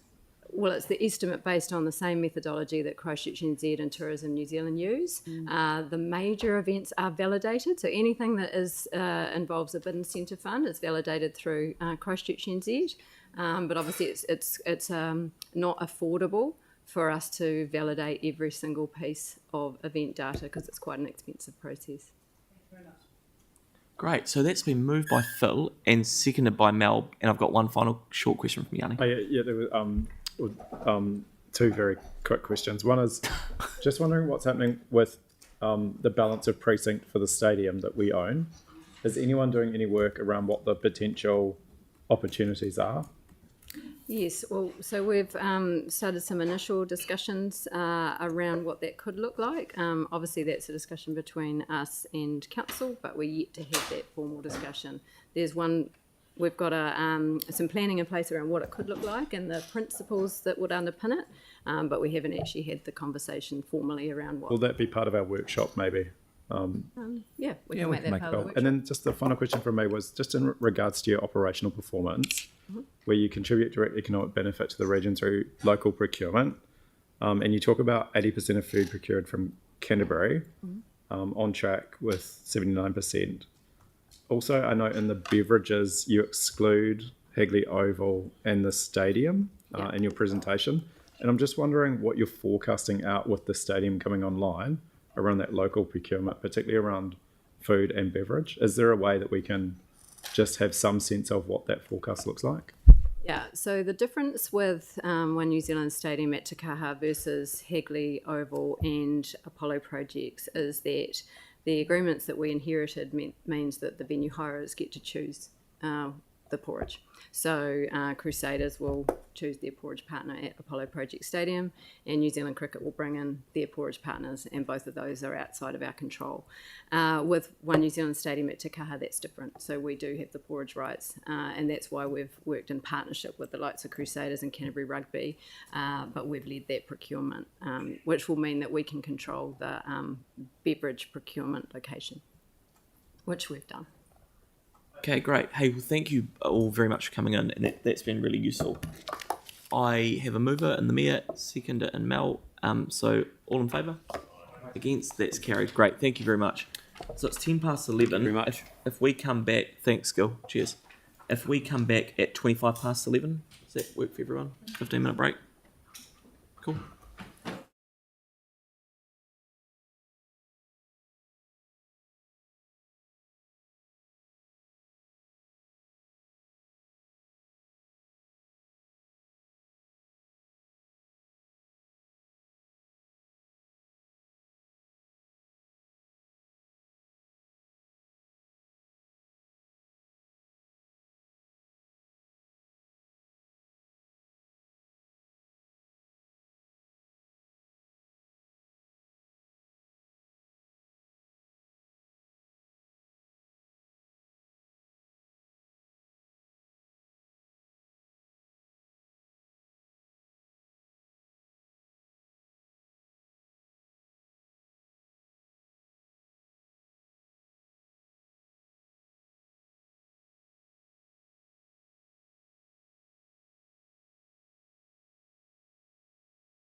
Christchurch NZ.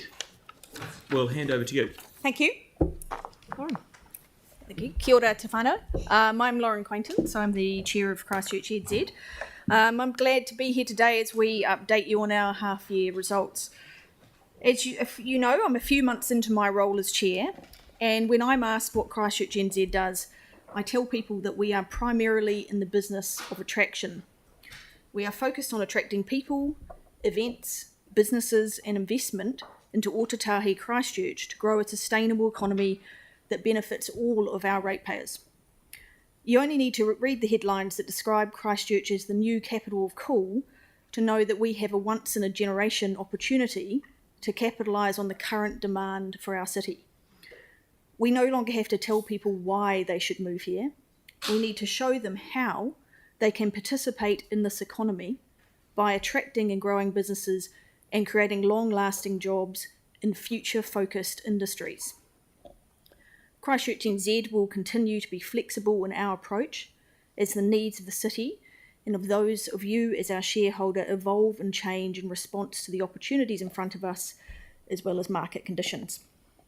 This includes our continued commitment to attracting third-party funding to supplement funds received from Council to do this work. As we look forward, I believe Christchurch NZ has a critical role to play in ensuring that we make the most of the new city infrastructure that is coming online, including major assets funded by you as the shareholder. I'm afraid to say that if you build it, they will not come. We need to remain vigilant to continue to attract more people, more visitors, more events in order to create jobs and prosperity that benefits all of our residents. Now I want to hand over to Ali, the more immediate task of running through our key top-line results from the quarter. Awesome, thank you. So I thought let's start with the numbers. We have, as you know, 9 levels of service agreed with you for this year, and at the end of quarter 2, we're on track to meet all of them. Here are some of the selected highlights. I haven't put them all up there. We've attracted more than $1 million worth of external funding for economic development work, which is more than 2/3 of our annual target. We've provided support for 415 businesses, and we've showcased the city to a massive 53 trade agents and investors, which is already 88% of our annual target.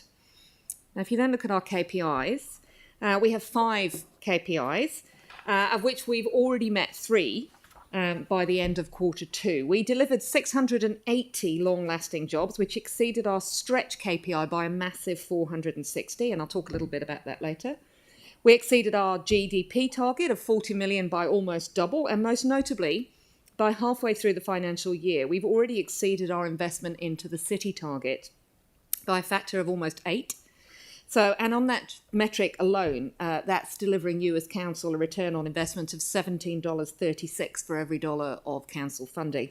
And you may recall that when I last presented quarterly results to you, I talked about the lumpiness of these results of investment and business attraction. This is the other side of that. These are the upsides. You know, they're often outside of our control. And the lumpiness here is driven very heavily by the impact of 2 large investments in the city, which I've already talked to you about. I'm not going to go into great detail in them today. That's the Engine Centre expansion and also the securing of the Bio-Aura manufacturing facility in our health precinct. I also want to just talk a little bit about the KPIs we haven't yet reached. At the 6-month mark, we're just short of halfway towards our KPIs for visitor spend and short-term job creation. They were set at ambitious levels by our board, but we're actually really confident that we'll hit those, with several large events like Electric Avenue yet to be recognised in those numbers. Now, what I'm now going to do is I'm going to go through each of our key city outcomes in turn. That's productivity, livability and attractiveness, and give you a little snapshot about how the broader Christchurch economy is performing and some of the activity that we've done in each of those areas. So look, how might you explain the benefits of Christchurch NZ to a ratepayer? So one way of doing that is the number of good jobs available in the city. So despite challenging economic conditions over the last year, the number of businesses located in the Canterbury region has continued to grow. There were 78,400 businesses in Canterbury in December 2024, which is about 1,200 more than during the same time in 2023. And that's about a 1.5% lift in annual business numbers. That's double the national rate and above that of both Auckland and Wellington.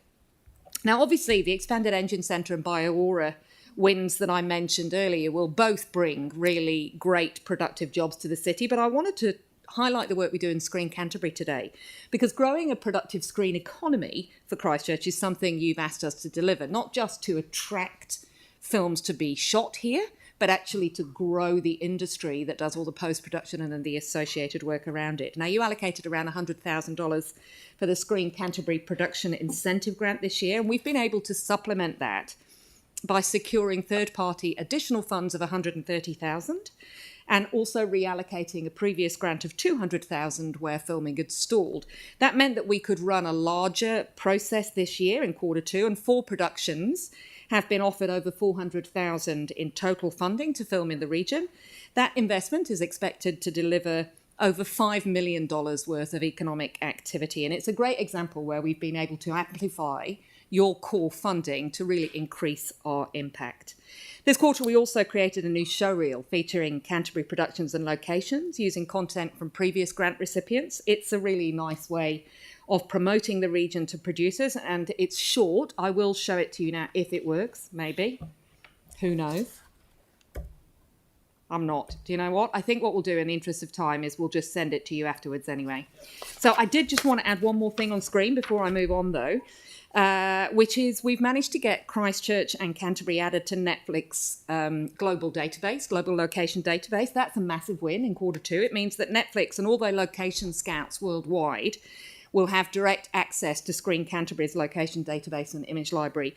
When they search for a global location, they're much more likely to see Canterbury options, and that'd be easier for them to be able to consider us.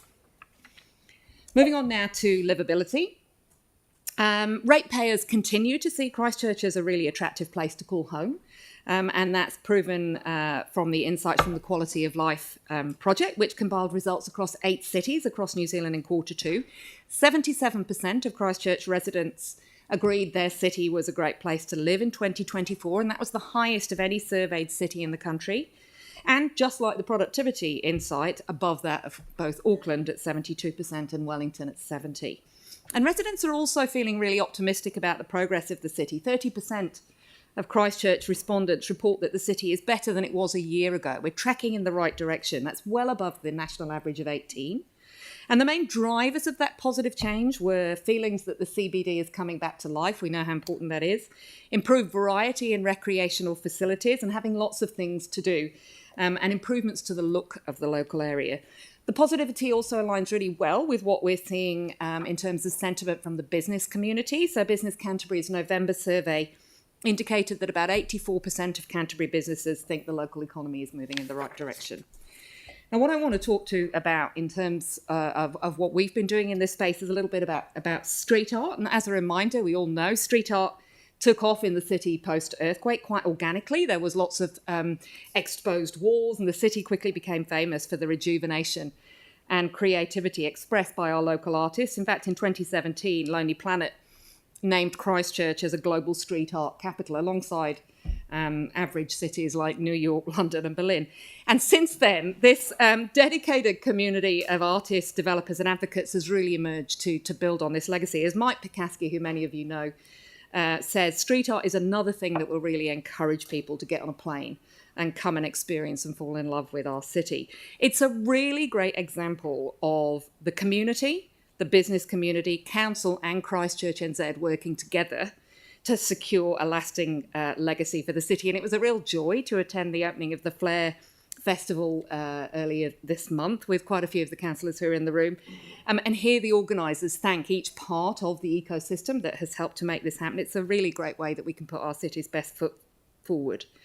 Our role at Christchurch NZ was mostly in the early stage of it. We were very helpful with the Flare Festival and street art community developing a strategy and coming up with a unified position as it looked to leverage off that post-earthquake momentum.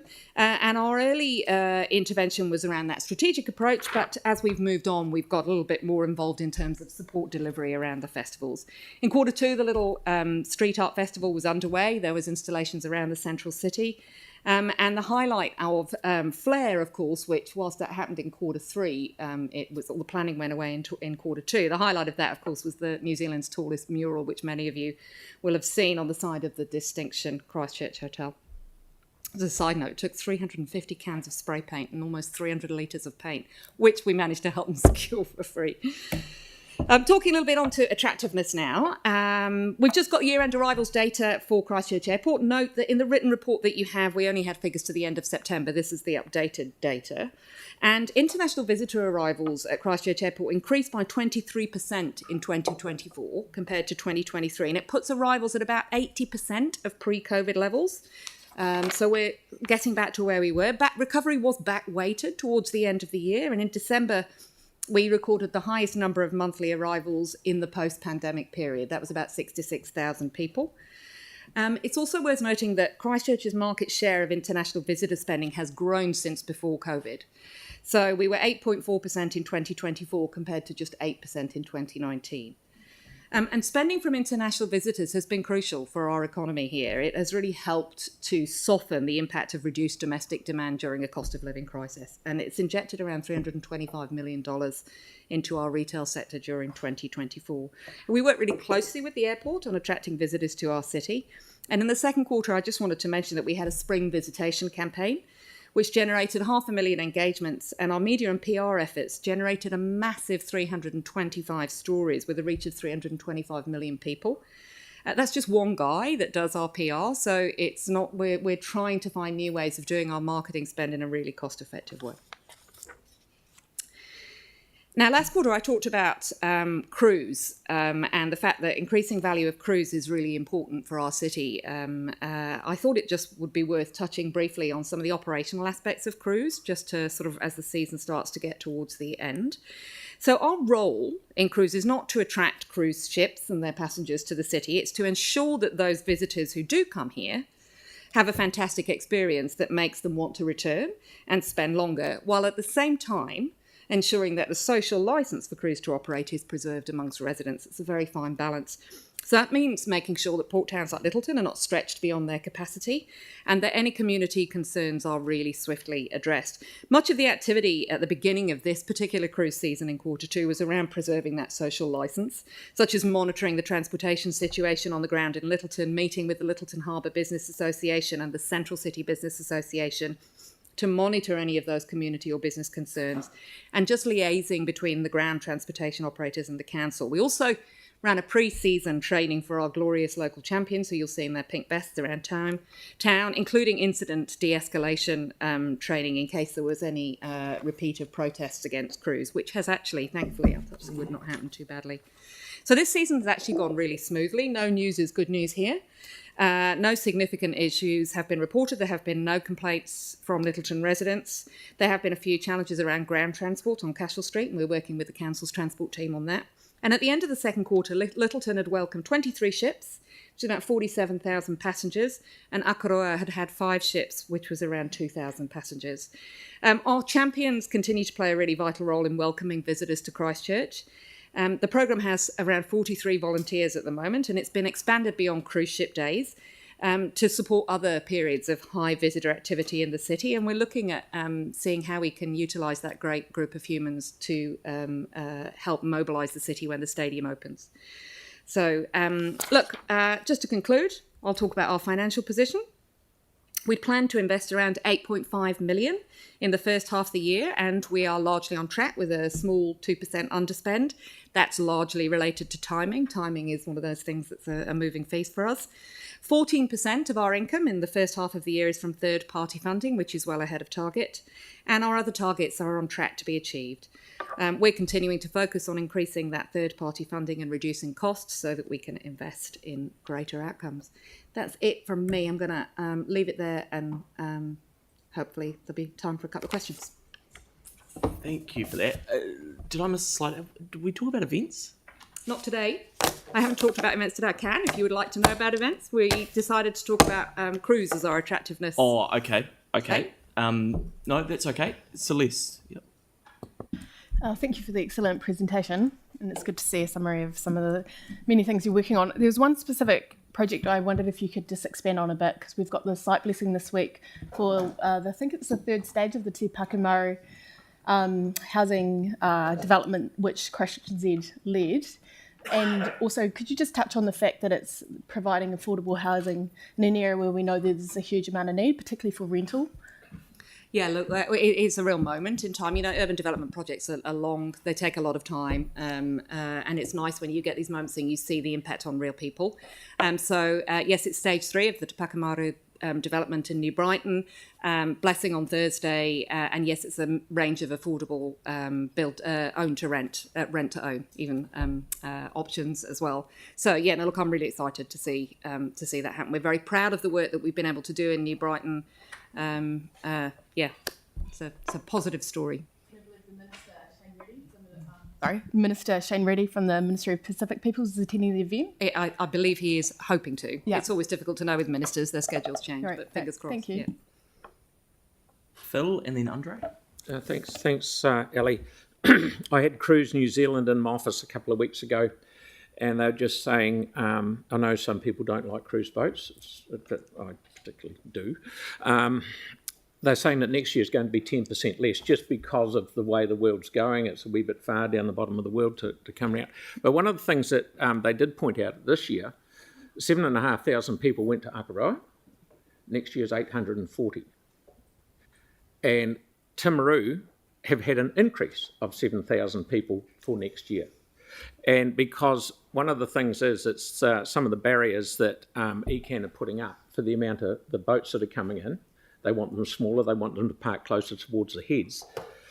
We're not stopping the boats coming here because they're saying, right, bugger this, we'll go to Timaru instead of Akaroa, which I think is a shame because there's a lot, everyone that gets off a boat's got money in their pocket, and I think if we can give them a good time and get some money out of the pocket, it's good for everybody. So I'm just letting you know what I heard from Cruise New Zealand. The Akaroa challenge is difficult because of the Environment Canterbury Resource Management Act considerations. They require the larger ships to have a resource consent to come in, and then because they need to tender, it can be really difficult and weather dependent. What we had hoped to achieve was 2-day stay where they would come into Akaroa and then to Littleton, but they are diverting to Timaru at this point. We're working with Akaroa on getting smaller, more boutique ships, which have up 800 to 1,000 packs on them, where they don't need the resource consent, and the tender boats are significantly higher spec'd, and that gives better spend for Akaroa Township as well.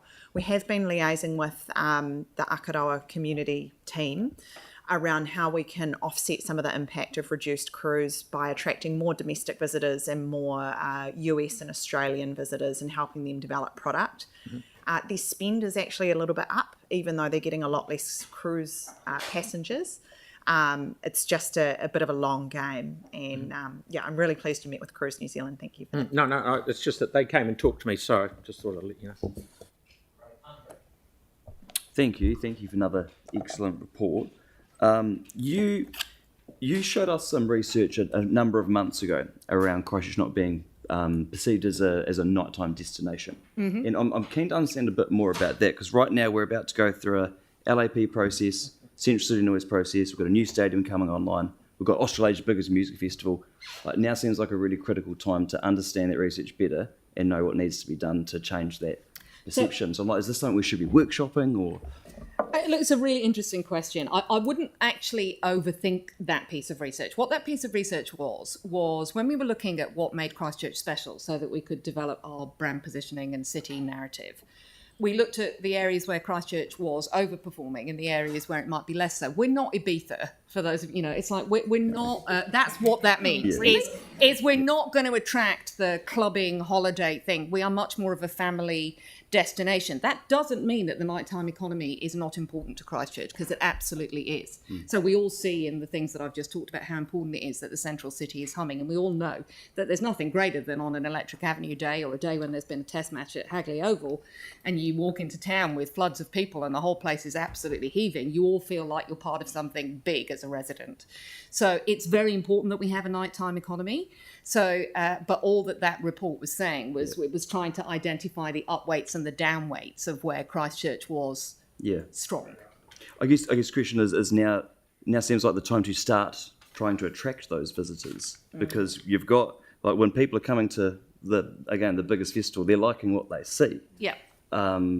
So I can probably answer that a little bit more. We look at the year as a sustainable year to drive different visitors at different times of the year and of the week even. So business events travel midweek and midwinter.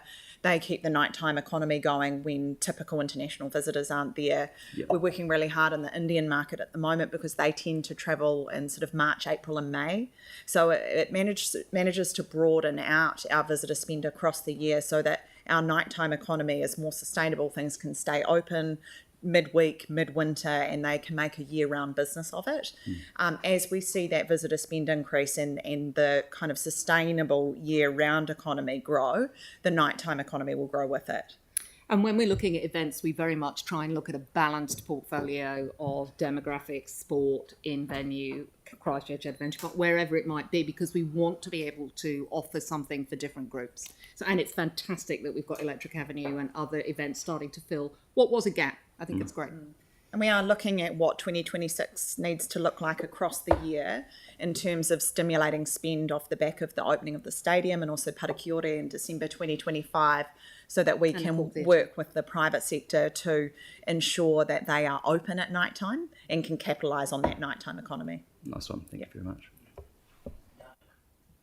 Oh, cool. Thank you. Thank you for the work that you're doing. And I appreciate that you're looking at other indicators around well-being now as well. So, that's really cool. And just to Celeste's point, like, really keen to understand what's happening around affordable housing, particularly in that New Brighton area and with the Pacific community. So if we could get more information, I think that would be really helpful.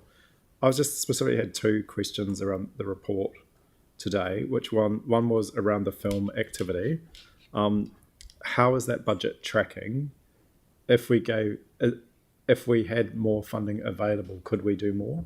Like, I'm just kind of interested in, we obviously reduced the funding and there was concern at the time, but people understood that there was some carry forward. Just trying to understand what's happening in that space around demand for that fund and opportunity. So that fund is always oversubscribed, is the short answer to your question. So you could always do more. Would it be the best use of your money? I think is a really fair question. There are other areas where that money may be better spent, would be my challenge. But I'm really happy to have those conversations. So they're good conversations about return on investment and about getting, again, a balance of the right future industries. So what I think is really exciting about that screen grant work, well, I think there's two things. One is the work that's happening at the University of Canterbury around their Koawa digital screen campus, and we're just about to sign an MOU with the University of Canterbury about how we work really closely with them, particularly around that conjunction between gaming and screen. So, and the second thing that's really exciting is the fact that we've been able to attract some external investment. Other people are seeing that there's a benefit there, and the more that we can amplify the core funding that you give us, the bigger our impact will always be. So. And then the final question from me was just in regards to the Buskers Festival this year. I thought it went really well, just from, it's obviously just personal feedback, but when will we be in a position to debrief, understand the impact that it had? And I just wondered, I guess those of us who are fortunate to go and hear the new directors, the new companies speak on the opening night, whether there was an opportunity for them to come and talk to council about their vision, about what might be the opportunity going forward. So we've just received, as of this week, the sort of final numbers, and we're meeting with the directors tomorrow to start that final debrief. I can certainly have a conversation with them and through yourself work through what that looks like. We were absolutely delighted with the fact that we were able to appoint them and they turned that around within 6 months, and the new brand looks fantastic, and I think where we're taking Buskers now is feeling really good, so thanks for that. Yeah. Thank you, Sam. Thanks for the report. Just on the cruise ship, so brilliant. Like, it's been a great summer. There have been, it's gone as smoothly as it can. So thank you for that, and to the staff involved. So do we have any solid feedback from cruise ship passengers as to their visitor experience in Littleton? Not yet. We do surveying through our volunteers, and so as the season comes to an end, we'll get feedback on that aggregated, and we'll get like a net promoter score and what their likelihood of returning is. I can't remember off the top of my head what we got from last season, but the number of returning, those planning to return for a holiday to Christchurch was incredibly significant, far more than we expected. Yeah. Tim. Yeah, thank you. I've mentioned this before, Crankworks, and the amazing work that Karina and your team did with that, with Anne Newman at the bike park. And you don't have to answer this, but it would really be good to understand, because it's an international covered event and all over New Zealand guys came, how we kind of linked that, or how you linked that in with the Strip and other places in the central city to kind of whether there's groups that sponsor them. I realise a lot of the riders will be too young to go to the bar, just saying, but yeah. There's a really... The library. We'll use the library. A really challenging thing happened, which some of you will know about, which was about 6 weeks before Crankworks. NZTA changed the fact that you could have bikes on buses. Yeah. And we had planned to connect everyone to buses to come into the central business district, but they needed their bikes. And so that was a challenging thing that we had to overcome. And hopefully next year we're able to get people, if we do Crankworks again, hopefully we're able to connect people better into the CBD. It's a great question, though. And I think one of the things that we're constantly thinking about is those connections. So, for example, the stadium, the space that, VO's role in the stadium is really clear. Our role is very much about that activating the destination and thinking about how we make sure people do wayfind into the right bits of the city and that sort of thing. So that's exactly what we did it with Sail GP, and we did it much better in year 2 of Sail GP than we did in year 1. We learned a lot in year 1. So it's a really good question. I think, that you've mentioned Sail GP, I think, the family, the council, yourselves and VO all working together really does make Christchurch stronger. So thank you very much, and please pass on my thanks to Karina for all the Thank you. Great. So that's been moved by the Mayor and seconded by Aaron. Thank you all very much for that. Appreciate you coming in and running us through that stuff. Thank you. Excellent. So we'll put that to the vote. All in favour? Against? That's carried. Mel, I think you're... No, yeah, you're up, Mel. Yep. And then Tim. Is that Ellie? Are we up? Is that us? Maybe not. Ellie. Yeah, but then Mel. Oh. We're looking for the deputy.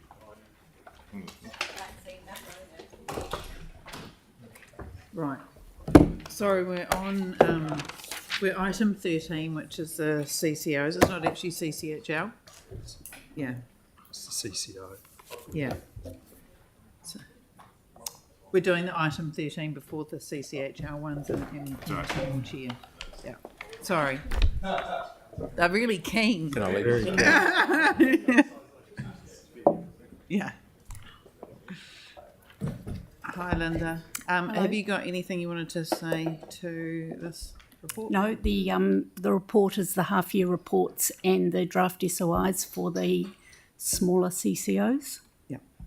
Did anyone have any questions at all? I've got the Mayor will move. You can second it. Councillor Hanson.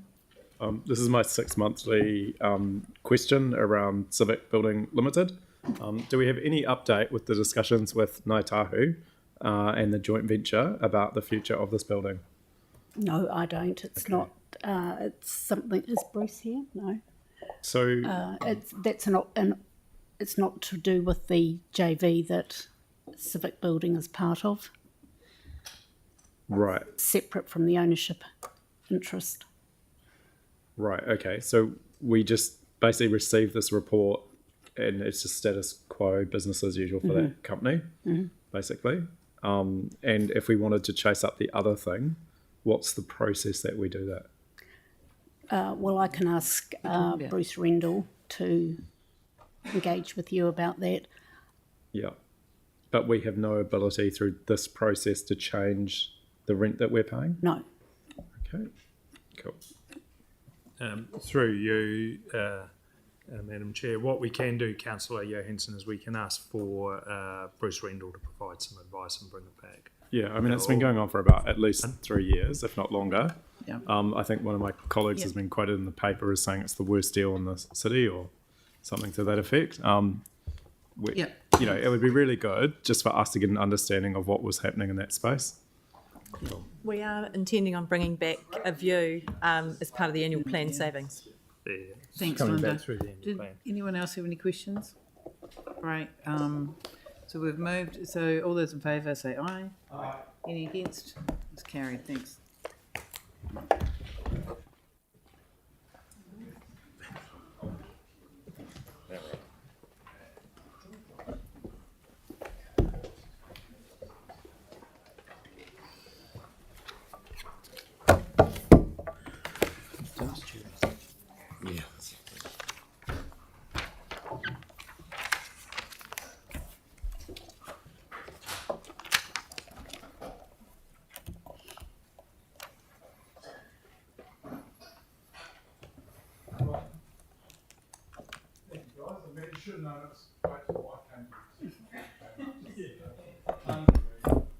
I'd like to introduce to the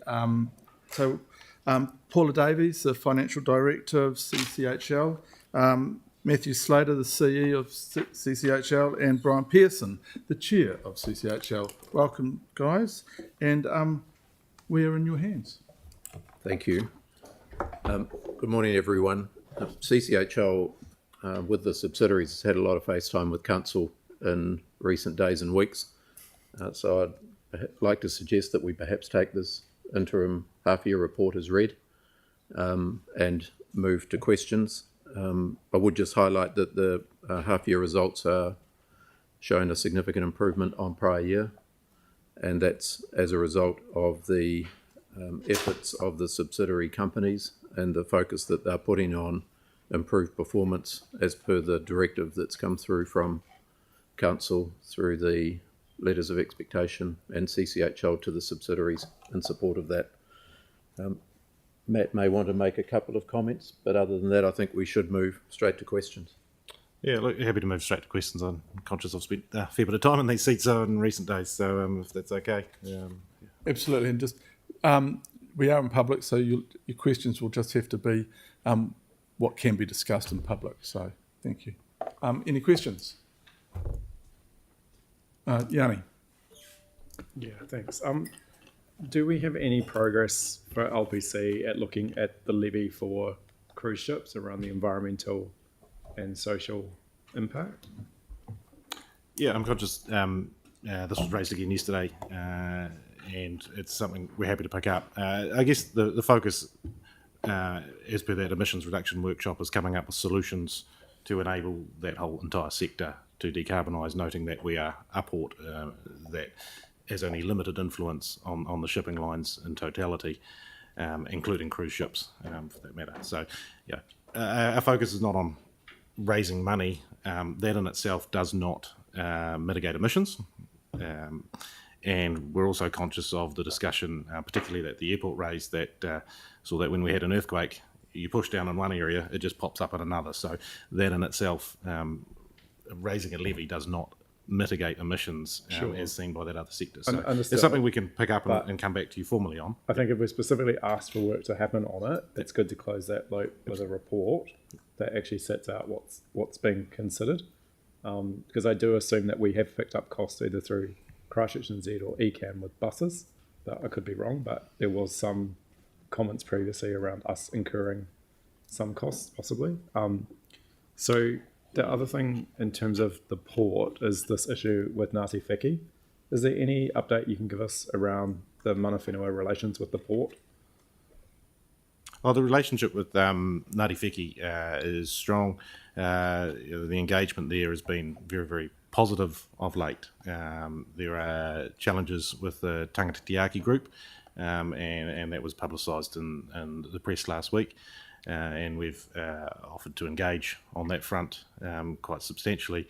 But these are long-standing challenges in terms of that date back to the earthquake and opposition to the program at that time and the consents that were issued at that time. So there is some long-standing challenges, particularly with there. But in terms of a working relationship at this point in time, it's actually very constructive.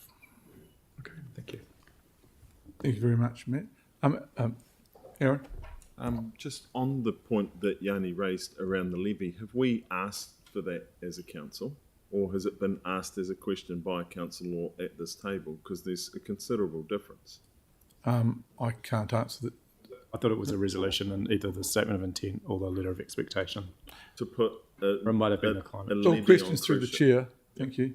Yeah, Sorry, through you, Mr. Chair, it was put a levy on cruise ships. No, it was a request for the port. Excuse me, Yanni, can you just, through the chair, thank you.